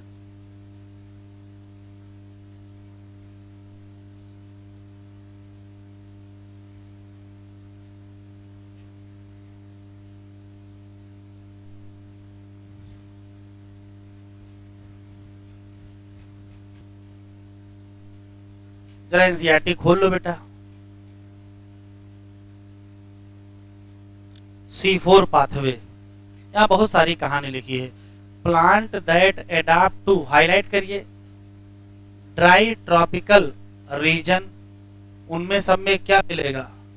C4 pathway mention earlier. Do these plant है क्या? Carbon 4 oxaloacetic acid is the first CO2 fixation product. लेकिन ये लोग यूज करते हैं किसको? C3 पाथवे या केल्विन साइकिल को। एज हाईलाइट करिए, मेन बायोसिंथेटिक पाथवे। तो अगर क्वेश्चन पूछेगा C4 प्लांट में मेन बायोसिंथेटिक पाथवे कौन है, तो आंसर क्या देंगे? C3। In what way they are different, किस मामले में अलग है C3 प्लांट से? तो देखो, C4 प्लांट में कुछ स्पेशल बातें हैं। एक तो इनकी स्पेशल टाइप की लीफ एनाटॉमी है, जिसको क्रेंज एनाटॉमी कहते हैं। ये टॉलरेट कर सकते हैं किसको? High temperature. ये रिस्पांस कर सकते हैं किसको? High light intensity. इसमें नहीं पाया जाएगा क्या? Photo respiration. और इनकी ज्यादा क्या है? प्रोडक्टिविटी। ठीक है, और 1 by 1 देखते हैं। तो 1 by 1 में सबसे पहले इसने वही दिखाया है, लीफ एनाटॉमी। कह रहा वर्टिकल सेक्शन ले लो, एक C3 प्लांट और एक C4 प्लांट के। कह रहा फिर इसके डिफरेंसेस को देखो। तो कह रहा do both have same type mesophyll? इसका आंसर है नो। इसका आंसर है नो। दोनों में सेम टाइप की मेसोफिल नहीं है, क्योंकि C3 की मेसोफिल एक टाइप की है, C4 की मेसोफिल ही 2 प्रकार की होती है। वो जो बंडल शीथ सेल किसी ने पूछा नहीं, वो आई कहां से? वो मेसोफिल की ही सेल हैं, बस वो थोड़ा सा अपना सिस्टम बदल ली है। तो यहाँ मेसोफिल सेल, C3 में मेसोफिल सेल एक टाइप की, C4 में 2 टाइप की हो जाती है। Do they have similar cell around the vester bundle sheath? कहोगे नहीं, सिमिलर सेल नहीं होती, अलग अलग होती है। क्यों? एक में क्लोरोप्लास्ट होता और एक में क्लोरोप्लास्ट नहीं, तो इसका भी आंसर क्या है? नो। पर्टिकुलरली हाइलाइटर निकालो, बहुत इंपॉर्टेंट है। बड़ी बड़ी सेल किसके अराउंड? Vascular bundle. किसका? C4 plant. कहते क्या हो? Bundle sheath cell in the leaf which have such anatomy called as Kranz anatomy. Kranz means घेरा होता है, या इसको रिंग भी कहते हैं। बंडल शीथ सेल फॉर्म, ये क्या लिखा बेटा? Several layer around the vascular bundle, they characterize by having large number of, यही सबसे इंपॉर्टेंट कैरेक्टर है, यही सबसे इंपॉर्टेंट कैरेक्टर है। साथ में क्या है? थिक वॉल इम्परमियस टू क्या? गैसियस एक्सचेंज, और क्या नहीं पाया जाएगा। ये सब हम लोगों ने ऊपर से नीचे लिख लिया था। You may like to cut a section of leaf of C4 plant. Example maize और कौन सा? सारगम, लेकिन सुगर केन भी है। To observe the Kranz anatomy and distribution of mesophyll cell. It would be interesting for you to collect the leaf of different species plant around you। सबके section काटो, सबका देखो। इतने टाइम है तो सिलेक्शन कब लेंगे? इतना टाइम नहीं है। ये फर्जी पैराग्राफ लिखा है। नाउ स्टडी करो पाथवे, तो भैया स्टडी कर लो। This pathway that has been name, इसका नाम क्या बेटा? तो हैच एंड स्लैग पाथवे, ये भी क्या है? साइक्लिक प्रोसेस है। टिक करो। प्राइमरी CO2 एक्सेप्टर कितने कार्बन का? 3 कार्बन मॉलिक्यूल। नाम क्या? फास्फोइनॉल पायरुवेट, शॉर्ट फॉर्म में PP। प्रेजेंट इन कहां? Mesophyll cell. Enzyme responsible for this fixation is PP carboxylase, या शॉर्ट फॉर्म में pepcase. It is important to register that mesophyll cell like क्या? Rubisco. C4 acid कौन सा? Oxaloacetic. कहां बना? Mesophyll cell. It, ये it क्या लिखा है? ये इट किसके बारे में है? तो ये oxaloacetic. It then form another carbon compound, जैसे या तो मैलिक या तो एस्पार्टिक एसिड। कहां बनाओगे? Mesophyll cell. Which are transported to क्या? Bundle sheath cell. In bundle sheath cell these C4 acid are broken down to release क्या? CO2 और क्या? 3 कार्बन। नाम? Pyruvic acid. ये 3 कार्बन है मॉलिक्यूल, ये ट्रांसपोर्ट हो गया वापस कहां? मेसोफिल सेल, जहां ये कन्वर्ट हो गया किसमें? PP, और साइकिल क्या हो गई? पूरी हो गई। कह रहा है जो CO2 रिलीज हुई कहां? बंडल शीथ सेल, वो इंटर कर गई किसमें? C3 पाथवे में। और यही पाथवे कॉमन है सभी, pathway common to all plant, C3 pathway. Bundle sheath cell क्या करेगा? बंडल शीथ सेल में जाए पाए जाएंगे क्या? Ribulose, bisphosphate, carboxylase, oxygenase enzyme. Full form वो हो गया, तो शॉर्ट फॉर्म रूबिस्को हो गया। लेकिन क्या नहीं पाया जाएगा? दस basic pathway that result in formation of sugar, वो कौन सा है? यही कॉमन है किसमें? C3 और C4। Did you note? क्या आपने लिख लिया? तो हाँ लिख लिया। क्या? केल्विन पाथवे अकर इन, ये देखो एनसीईआरटी में लिखा है, तो हाँ लिख लिया है। क्या? All mesophyll cell of C3 plant, चाहे क्वेश्चन मार्क भी लगा दिया है, तो हाँ लिख लिया है। C4 प्लांट में it does not takes place in mesophyll cell, तो होती कहां है? तो बंडल शीथ। सब आपने लिख लिया, कुछ छूटा नहीं है। हेडिंग डालेंगे फोटो रेस्पायरेशन।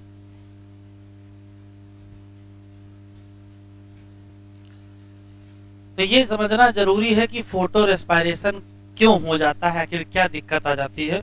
तो पहले थोड़ा चीजों को समझ लेते हैं।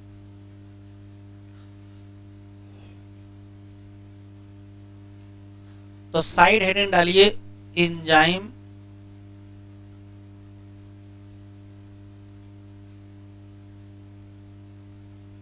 रूबिस्को। फुल फॉर्म क्या है? तो फुल फॉर्म इसका ये है RuBP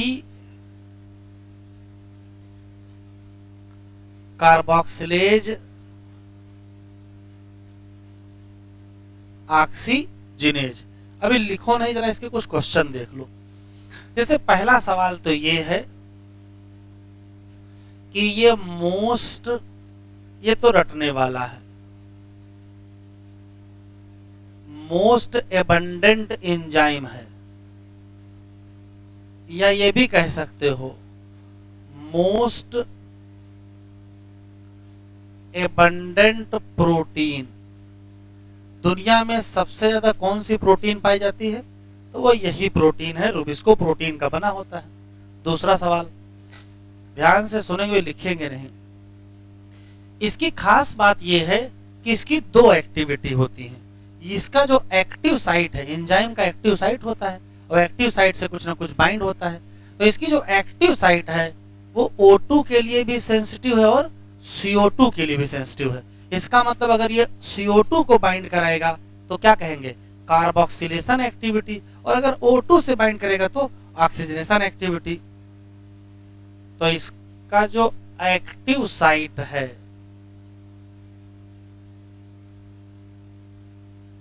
वो बाइंड कर सकता है CO2 एंड O2।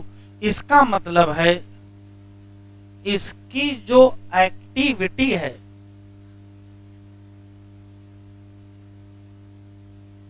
कार्बोक्सिलेज भी है और ऑक्सीजनेज भी है।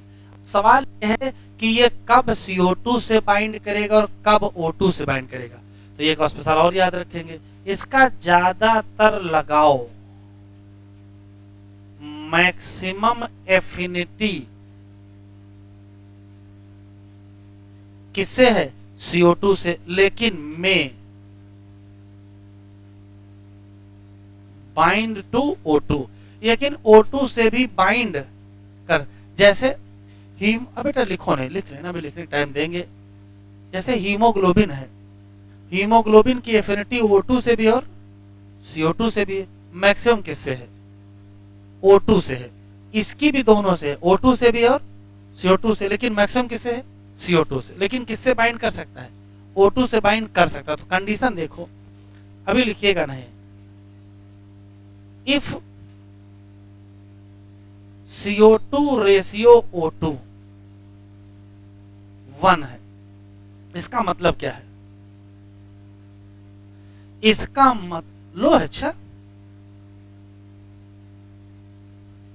CO2 रेशियो O2 1 है, इसका मतलब क्या है? इसका मतलब है CO2 इक्वल टू O2। अच्छा ठीक है, अगर CO2 O2 ratio more than 1 है, इसका मतलब बताओ बस। इसका मतलब है कि CO2 ज्यादा है किससे? O2 से। अच्छा, तीसरा शर्त है CO2 O2 ratio less than 1। इसका क्या मतलब है? तो नीचे की वैल्यू ज्यादा होगी तभी आंसर बस 1 से कम आएगा। इसका मतलब CO2 कम है किससे? O2 से। तो हमारे पास केवल 3 परिस्थितियां हैं। एक परिस्थिति है कि CO2 O2 बराबर है, एक परिस्थिति है CO2 ज्यादा है, एक परिस्थिति जिसमें CO2 कम है। अब आपसे सवाल यह है कि किस परिस्थिति में रुबिस्को CO2 से जुड़ेगा और किस परिस्थिति में रुबिस्को O2 से जुड़ेगा।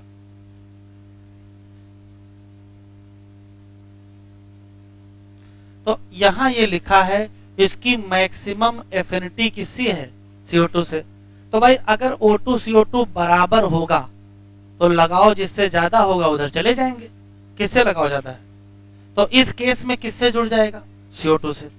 अच्छा, CO2 O2 में CO2 ज्यादा ही है और लगाव भी उसी से ज्यादा है, तो किससे जुड़ेंगे? CO2 से ही जुड़ जाएंगे। इस परिस्थिति में लगाव है CO2 से लेकिन ज्यादा क्या है? O2, तो किससे जुड़ेंगे? तो इन दोनों परिस्थितियों में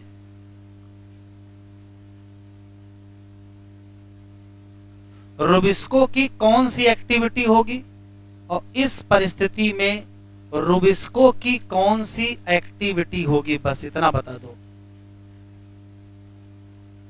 इस केस में कार्बोक्सिलेज एक्टिविटी, और इस केस में तो रुबिस्को की यहां कौन सी एक्टिविटी है,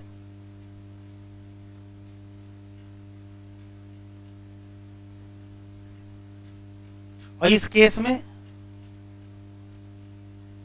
इसका मतलब क्या होता है, इसका मतलब होता है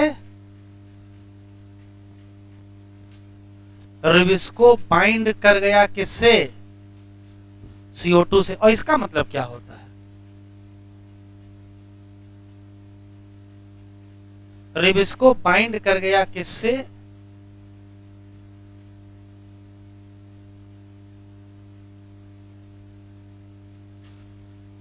लिख बाद में लेना, पहले समझ लो, क्योंकि यहां क्वेश्चन डिजाइन हो जाएंगे। क्वेश्चन पूछता है कौन सी ऐसी परिस्थिति है जो ऑक्सीजनेज एक्टिविटी को मिनिमाइज करेगा। ऑक्सीजनेज एक्टिविटी को मिनिमाइज करना है तो क्या बढ़ावा देना है, कार्बोक्सिलेज एक्टिविटी को बढ़ावा देना है, तो कौन सी परिस्थिति होगी, तो या तो O2 CO2 क्या करो बराबर, या तो CO2 क्या करो ज्यादा। सुन लेते हैं फिर लिखिए, यही रियल कॉन्सेप्ट है, फोटो रेस्पिरेशन में कुछ नहीं है, सब कुछ यही है जो भी है। रुबिस्को एंजाइम का full form RUBP carboxylase oxygenase, ठीक है। ये मोस्ट अबंडेंट एंजाइम है, कोई दिक्कत नहीं है, मोस्ट अबंडेंट प्रोटीन है, सही बात है। इसकी जो एक्टिव साइट है वो बाइंड कर सकती है CO2 से भी और O2 से भी। इसकी जो एक्टिविटी है, अगर CO2 से बाइंड किया तो कार्बोक्सिलेज, O2 से बाइंड किया तो ऑक्सीजनेज। लेकिन मैक्सिमम एफिनिटी इसकी किससे है, CO2 से, लेकिन बाइंड कर सकता है किससे, O2। ये बाइंड करेगा CO2 से कि O2 से, ये किस पर डिपेंड करेगा, ये डिपेंड करेगा कंपेरेटिव कंसंट्रेशन से, उनकी कंसंट्रेशन कितनी है O2 और CO2 की, कब O2 ज्यादा है कि CO2, तो कंपेरेटिव कंसंट्रेशन से ही डिपेंड करेगा। कैसे, अगर CO2 O2 रेशियो 1 है मतलब CO2 O2 के बराबर है, अगर CO2 O2 ratio more than 1 है मतलब CO2 ज्यादा और O2 कम, ये दोनों परिस्थितियां रुबिस्को की कौन सी एक्टिविटी करवाएंगी, मतलब रुबिस्को बाइंड करेगा किससे, CO2 से। लेकिन अगर कहीं CO2 O2 ratio less than 1 हुआ मतलब CO2 कम और O2 ज्यादा, तुरंत रुबिस्को की कौन सी एक्टिविटी होगी, ऑक्सीजनेज, और किससे जुड़ेगा, O2 से। अब लिखो, लिख लिया है,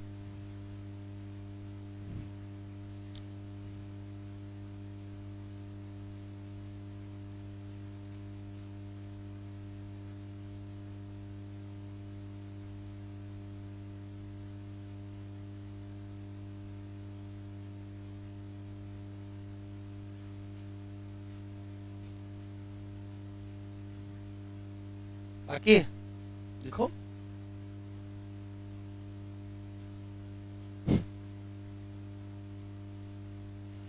हाँ बताओ भाई, फोटो रेस्पिरेशन तो बाद में पढ़ेंगे, पहले बताओ रेस्पिरेशन क्या है, उसका कि फोटो लगा देंगे और क्या।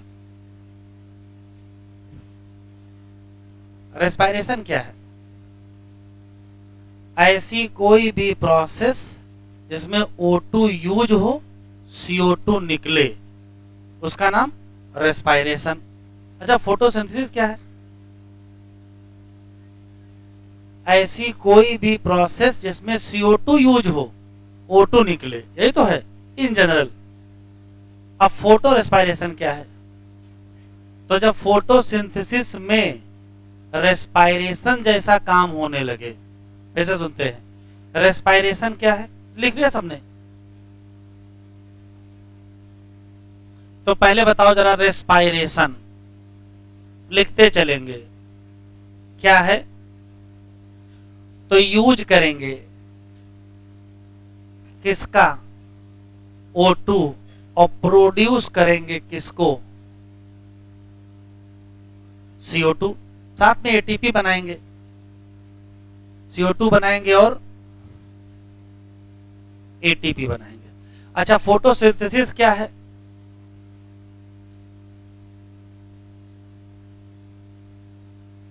यूज करेंगे CO2 और प्रोड्यूस करेंगे क्या? O2। यही तो है फोटोसिंथेसिस। अब आया फोटो रेस्पायरेशन।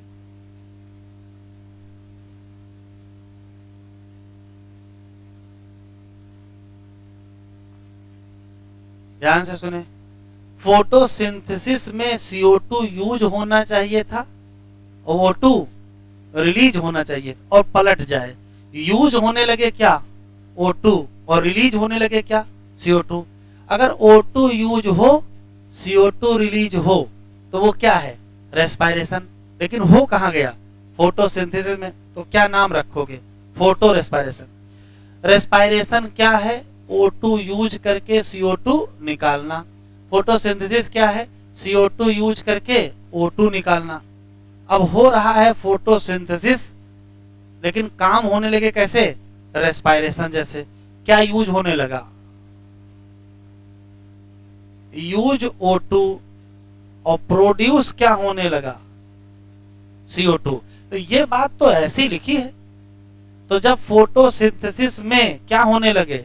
रेस्पायरेशन जैसा काम होने लगे, तो उसी का नाम क्या रखोगे? Photo respiration. अच्छा, एक और खास बात, फोटोसिंथेसिस में तो एटीपी बनती है, रेस्पायरेशन में भी एटीपी बनती थी। यहां एटीपी खर्चा हो जाती है और क्या हो जाता है?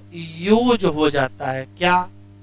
एटीपी का और NADPH का। नहीं बनती हैं, not produce ATP and NADPH। तो बड़ा अजीब कहानी है, न रेस्पायरेशन समझ में आ रहा है, न फोटोसिंथेसिस समझ में आ रहा है। ये घटना देख के लग रहा है कि रेस्पायरेशन जैसे हैं, लेकिन रेस्पायरेशन में तो एटीपी बनती थी, ये एटीपी बनती नहीं है। इवन एटीपी खर्चा हुई जा रही है, अलग मसला है। तो इसका मतलब फायदा क्या है? तो अभी तक कुछ पता नहीं चला इसका कोई फायदा है। बेनिफिट नॉट नोन, अभी पता नहीं है। इवन नुकसान पता है, क्या है? एटीपी भी खर्चा हो रही है, एक नुकसान है। एक और, CO2 का फिक्सेशन इसके चक्कर में घट जाता है, तो इसके लॉस हैं, लॉसेज। क्या क्या नुकसान है? तो ये घटा देता है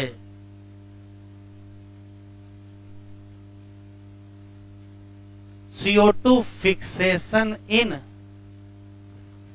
C3 प्लांट। तो अगर CO2 फिक्सेशन घटाया तो प्रोडक्टिविटी बढ़ाएगा, तो ये घटा देगा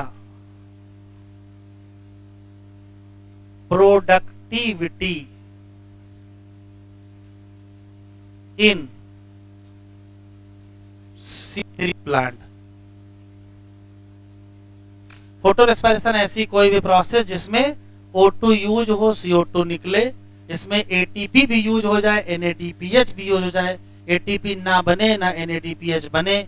बेनिफिट का पता नहीं है, नुकसान ही नुकसान है। पहला नुकसान, घट जाएगा CO2 फिक्सेशन किसमें? C3 प्लांट में। तो घट जाएगा प्रोडक्टिव किसमें? C3 प्लांट में। ठीक है। अब हो क्या जाता है, कैसे ऐसी घटना होने लगती है कि O2 यूज होने लगा और CO2 प्रोड्यूस होने लगा? तो कुछ तो गड़बड़ हुआ है ना। तो गड़बड़ी देखो क्या है, यहां तक लिख लिया है।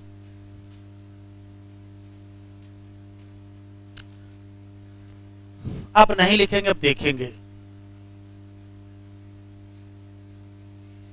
पीछे करें? कर लो भैया, लिख लो, हमें कोई जल्दी नहीं है।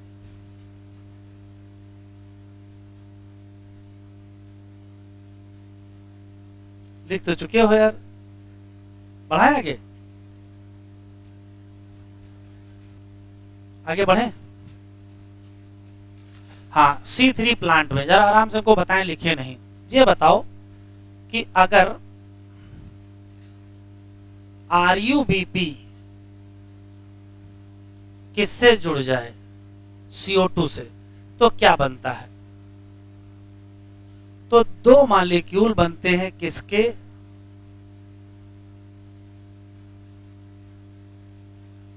फास्फोग्लिसरेट से, और ये कंडीशन तभी होगी जब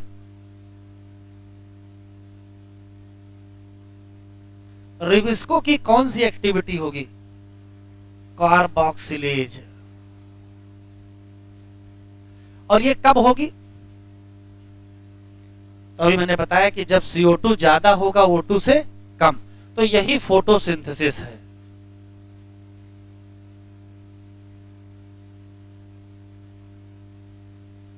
लिखो नहीं, सुन लो। तो किसी C3 प्लांट में सब कुछ सही है, CO2 ज्यादा है, O2 कम है, रुबिस्को का कार्बोक्सिलेज एक्टिविटी हो रही है, RUBP CO2 से बाइंड हो रहा है रुबिस्को एंजाइम के प्रेजेंस में, और 2 मॉलिक्यूल फास्फोग्लिसरेट बने जिसमें कितने कार्बन थे, 3 कार्बन थे। यहां तक सब कुछ सही था और ये चल रहा था फोटोसिंथेसिस। तब तक जानते हो क्या हुआ, CO2 कम पड़ गई और O2 ज्यादा हो गई। तो जैसे CO2 कम पड़ेगी और O2 ज्यादा होगी, वैसे ये क्या होगा, RUBP O2 से जुड़ जाएगा। और अब बनेगा क्या, तो अब एक मॉलिक्यूल बनेगा फास्फोग्लिसरेट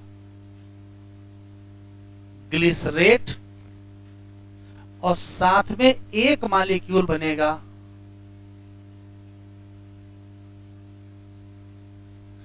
फास्फोग्लाइकोलेट। ध्यान से देखिएगा, ये जो फास्फोग्लिसरेट है इसमें कितने कार्बन थे, 3, और इसमें कितने कार्बन थे, 2 कार्बन। यह घटना कब हुई होगी ये बताओ बस, तो जब रुबिस्को ने क्या किया होगा, ऑक्सीजनेज, और इसी घटना का नाम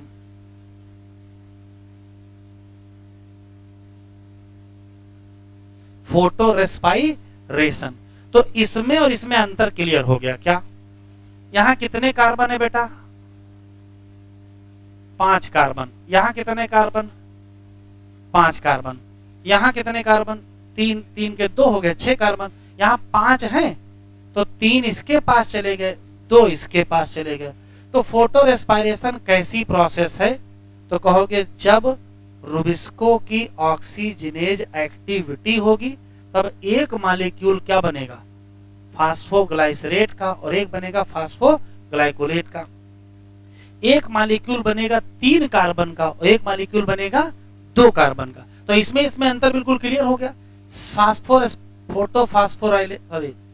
फोटो रेस्पायरेशन और फोटोसिंथेसिस में क्या अंतर, तो जब फोटोसिंथेसिस होगी तो 2 मॉलिक्यूल बनेंगे 3 कार्बन के, और जब फोटो रेस्पायरेशन होगा तो एक बनेगा 3 कार्बन का, एक बनेगा 2 कार्बन। इतना लिख लो, फिर आगे बढ़ते हैं। तो बिल्कुल स्पष्ट है, जब कभी रुबिस्को का एक्टिव साइट ऑक्सीजन से बाइंड करेगा तो ये RUBP को किसमें कन्वर्ट कर देगा, एक मॉलिक्यूल फास्फोग्लिसरेट 3 कार्बन, एक मॉलिक्यूल फास्फोग्लाइकोलेट 2 कार्बन। ठीक है, ये तभी होगा, ये C3 में होगा, ये C4 में नहीं होगा। बस 2 क्वेश्चन केवल बचे हैं, ये C3 में क्यों होता है, C4 में क्यों नहीं होता है।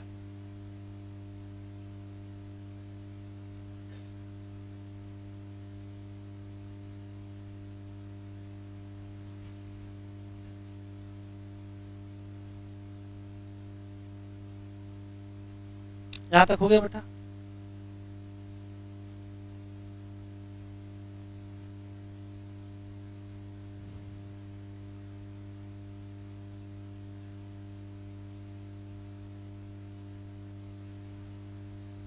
सही है यहां तक।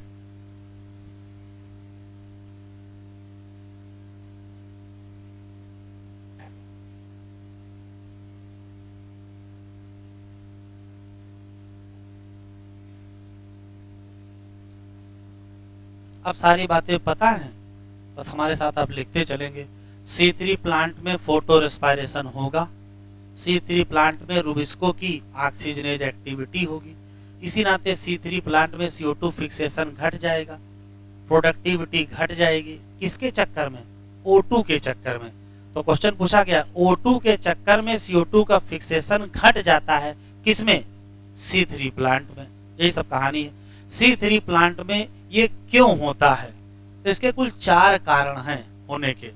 पहला कारण है CO2 का घट जाना, सही बात है। दूसरा कारण O2 का बढ़ जाना, या तो हाई टेम्परेचर हो जाना, या तो हाई लाइट इंटेंसिटी। क्या का कारण है? CO2 का घट जाना, O2 का बढ़ जाना, टेम्परेचर का बढ़ जाना, लाइट का बढ़ जाना। C4 में क्या होता है? C4 में फोटो रेस्पायरेशन नहीं होता है। इसका मतलब रुबिस्को की कभी ऑक्सीजनेज एक्टिविटी नहीं होती। इसका मतलब क्या कभी उसके सामने CO2 कम नहीं पड़ता है? कहोगे हाँ, कभी कम नहीं पड़ता है। क्यों? C4 प्लांट में रुबिस्को है कहाँ? बंडल शीट के अंदर।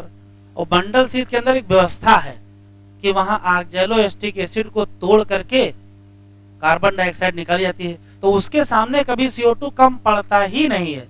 अब जब कम पड़ेगा ही नहीं तो उसको O2 से बाइंड करने की आवश्यकता है।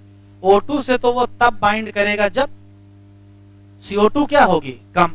तो C4 प्लांट में फोटो रेस्पायरेशन नहीं होता है। कहोगे हाँ, क्यों? तो कहोगे रुबिस्को की ऑक्सीजनेज एक्टिविटी नहीं होती है। क्यों? क्योंकि कभी CO2 कम पड़ता ही नहीं उसके सामने। क्यों? क्योंकि वहां CO2 रिलीज होती है डीकार्बोक्सिलेशन के बाद। इसी नाते C4 प्लांट की प्रोडक्टिविटी क्या होगी? हाई। CO2 फिक्सेशन रेट क्या होगा? हाई। लिखें, लिखो। इन C3 प्लांट, अब हमारे साथ ही लिखते चलेंगे।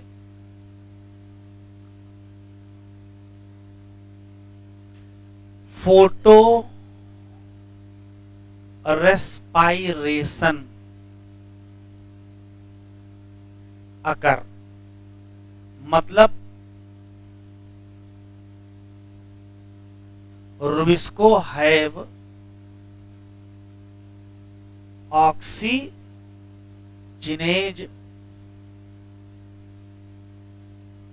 एक्टिविटी। मतलब ऐसा क्यों हुआ? मतलब रुबिस्को बाइंड टू O2, मतलब घट जाएगा। अब जब ये O2 से बाइंड करेगा तो CO2 से थोड़ा बाइंड करेगा, तो रिड्यूस हो जाएगा क्या? CO2 फिक्सेशन, तो घट जाएगा। रिड्यूस फोटो सिंथेसिस, तो घट जाएगा।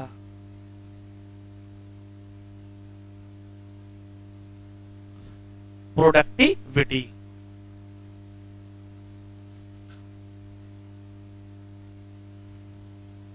इसका मेन मतलब तो क्या है? इसका मतलब है कि फोटोसिंथेसिस प्रभावित है किसके द्वारा? O2 द्वारा। O2 ने क्या डिस्टर्ब कर दिया? फोटोसिंथेसिस डिस्टर्ब कर दिया। किसमें? C3 प्लांट में। कंडीशन बताओ। कंडीशन ऑफ फोटो रेस्पायरेशन बताओ, कौन कौन सी कंडीशन है? तो सबसे बढ़िया कंडीशन है लो CO2। CO2 कम हो गई। या फिर दूसरी कंडीशन क्या लगा दो? High O2। या तीसरी कंडीशन लगा दो हाई टेम्परेचर। या चौथी कंडीशन लगा दो हाई लाइट इंटेंसिटी। या पांचवी कंडीशन आल। अच्छा, आल ना मिले चूज करवा ले तो? अगर चूज करवा लिया तो आंसर पहला लगाइएगा, CO2 का कम होना।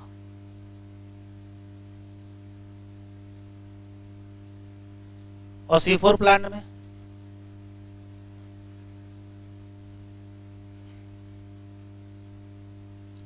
ये बात सब किसमें लिखे हो? C3। कौन से ऐसे पौधे हैं जिनमें ऑक्सीजन के चक्कर में फोटोसिंथेसिस घट जाती है? C3। किसमें नहीं घटती है? C4। क्यों? यहां फोटो रेस्पिरेशन हो जाता है, वहां नहीं होता है। आखिरी लाइन लिखे, इन C4 प्लांट, वही 4 क्वेश्चन। फोटो रेस्पिरेशन नहीं होता है, इसकी ऑक्सीजन एक्टिविटी नहीं होती है क्योंकि ऑक्सीजन से बाइंड नहीं करता है, क्योंकि CO2 कभी कम पड़ती नहीं है। क्यों? बंडल शीथ सेल में CO2 रिलीज होती है, कहां से? Decarboxylation of 4 carbon acid. तो फायदा है कि नुकसान? तो C4 का फायदा, इसी नाते उसका प्रोडक्टिविटी क्या रहती है? हाई रहती है। किससे? C3 से।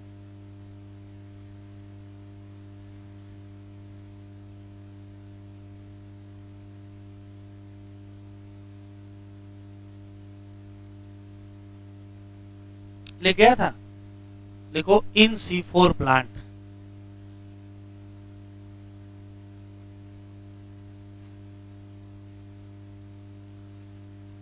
बताओ, वही 4 क्वेश्चन।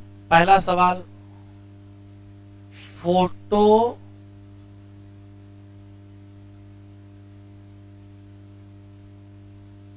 रेस्पिरेशन एब्सेंट, क्यों?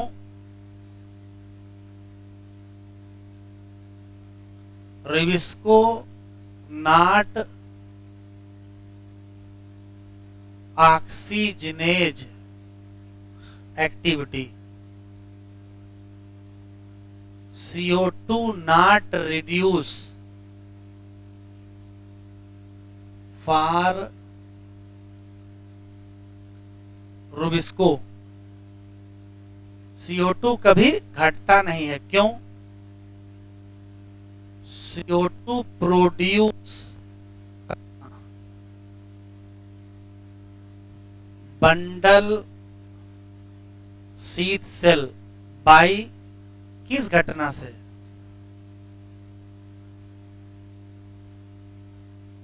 डीकार्बोक्सिलेशन। इसी नाते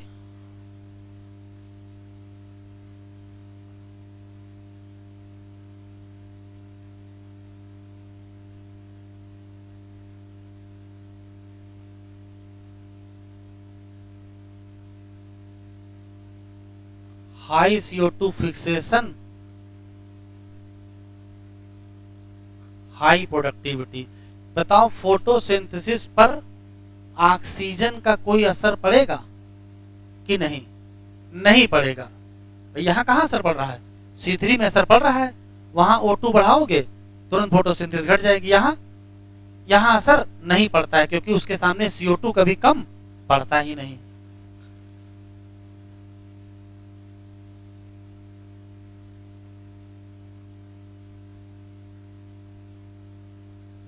एनसीईआरटी खोलें,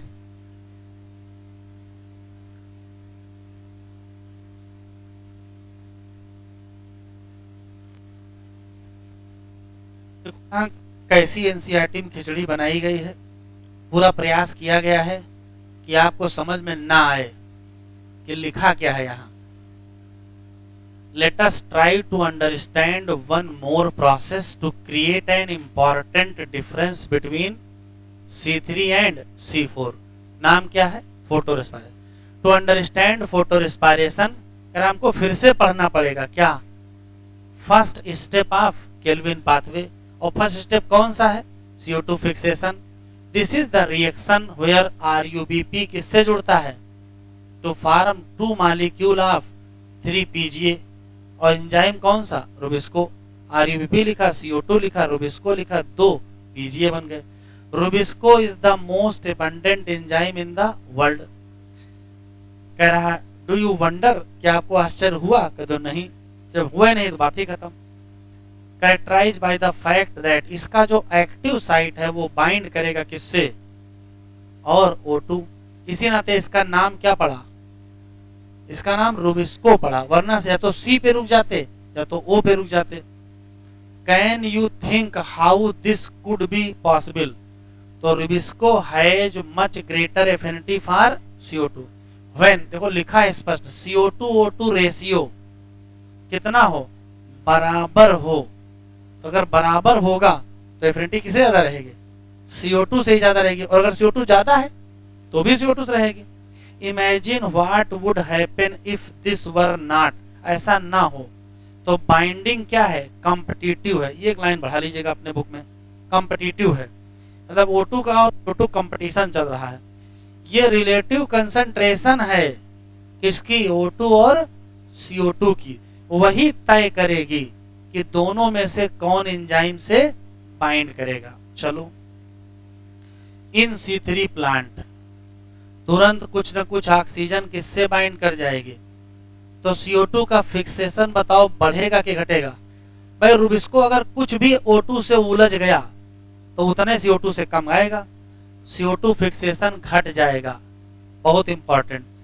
RUBP जो कन्वर्ट किसमें होना था, 2 मालिक्यूल PGA, अब ये किससे बाइंड करेगा, O2 से, और एक मालिक्यूल बनाएगा क्या, फास्फोग्लिसरेट, और दूसरा बनाएगा क्या, फास्फोग्लाइकोड।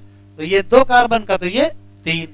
इसी नाते इसका नाम करा, फोटो रेस्पिरेटरी पाथवे में ना तो बनती है शुगर और ना ही बनते हैं ATP। It result in the release of CO2।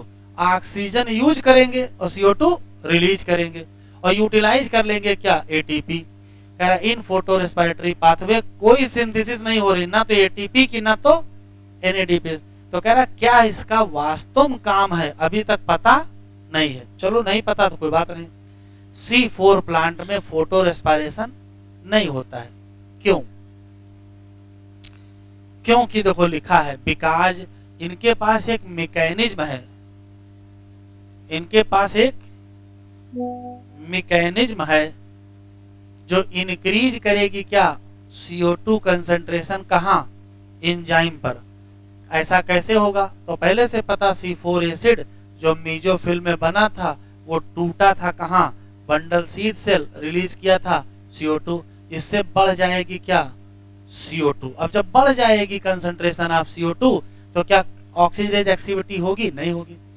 In turn this ensure that, rubisco function करेगा कैसे, और minimize the, now you know that C4 plant like क्या, फोटो रेस्पिरेशन।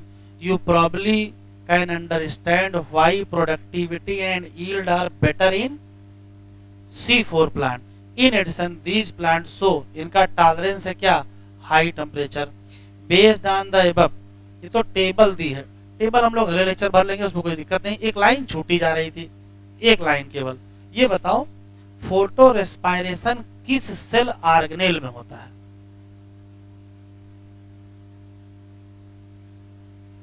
तो कहोगे जहां फोटोसिंथेसिस होगी वहीं फोटो रेस्पिरेशन। और फोटोसिंथेसिस होती कहां है, क्लोरोप्लास्ट में।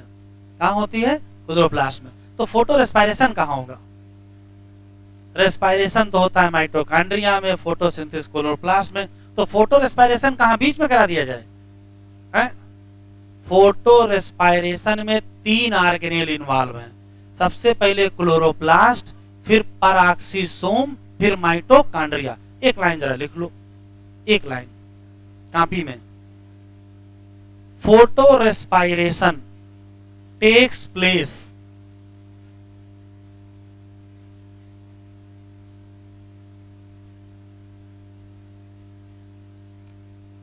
यहां लिख लो, फोटो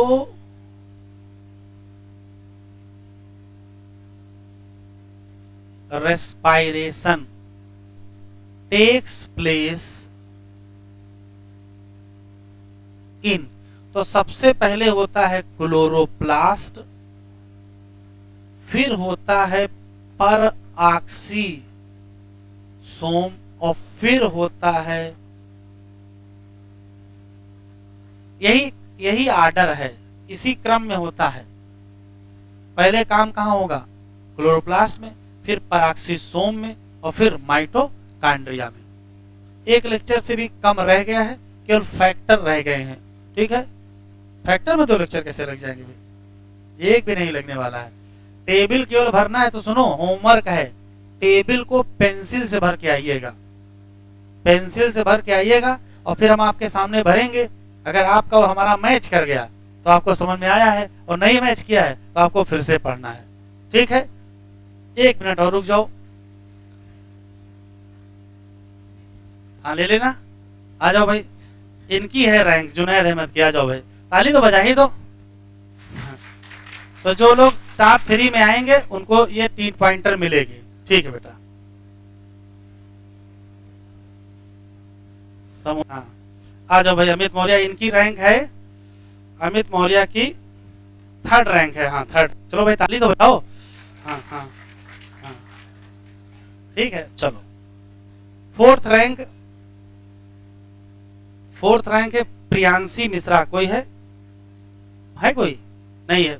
5वीं रैंक अनुष्का पाल, कोई नहीं है। मतलब 5 तक हम चले गए तभी कोई नहीं है। इस बैच में क्या वीर खत्म हो गए हैं, सारे वीर टीटीएस में आ रहे हैं। तो अगला टेस्ट कब है? अगला टेस्ट 5 को, 4 चैप्टर का है। कम से कम 1 बुक तो इस बैच में आ ही जाए, नहीं 2 आ गए। ठीक है, तो कोशिश करो कि ज्यादा से ज्यादा किताबें इसी में आए। नीट पॉइंटर अगले टेस्ट में भी सबको, मतलब 3 रैंक, 1st, 2nd और 3rd रैंक वाले को मिलेगी। ठीक है, अब जाइए।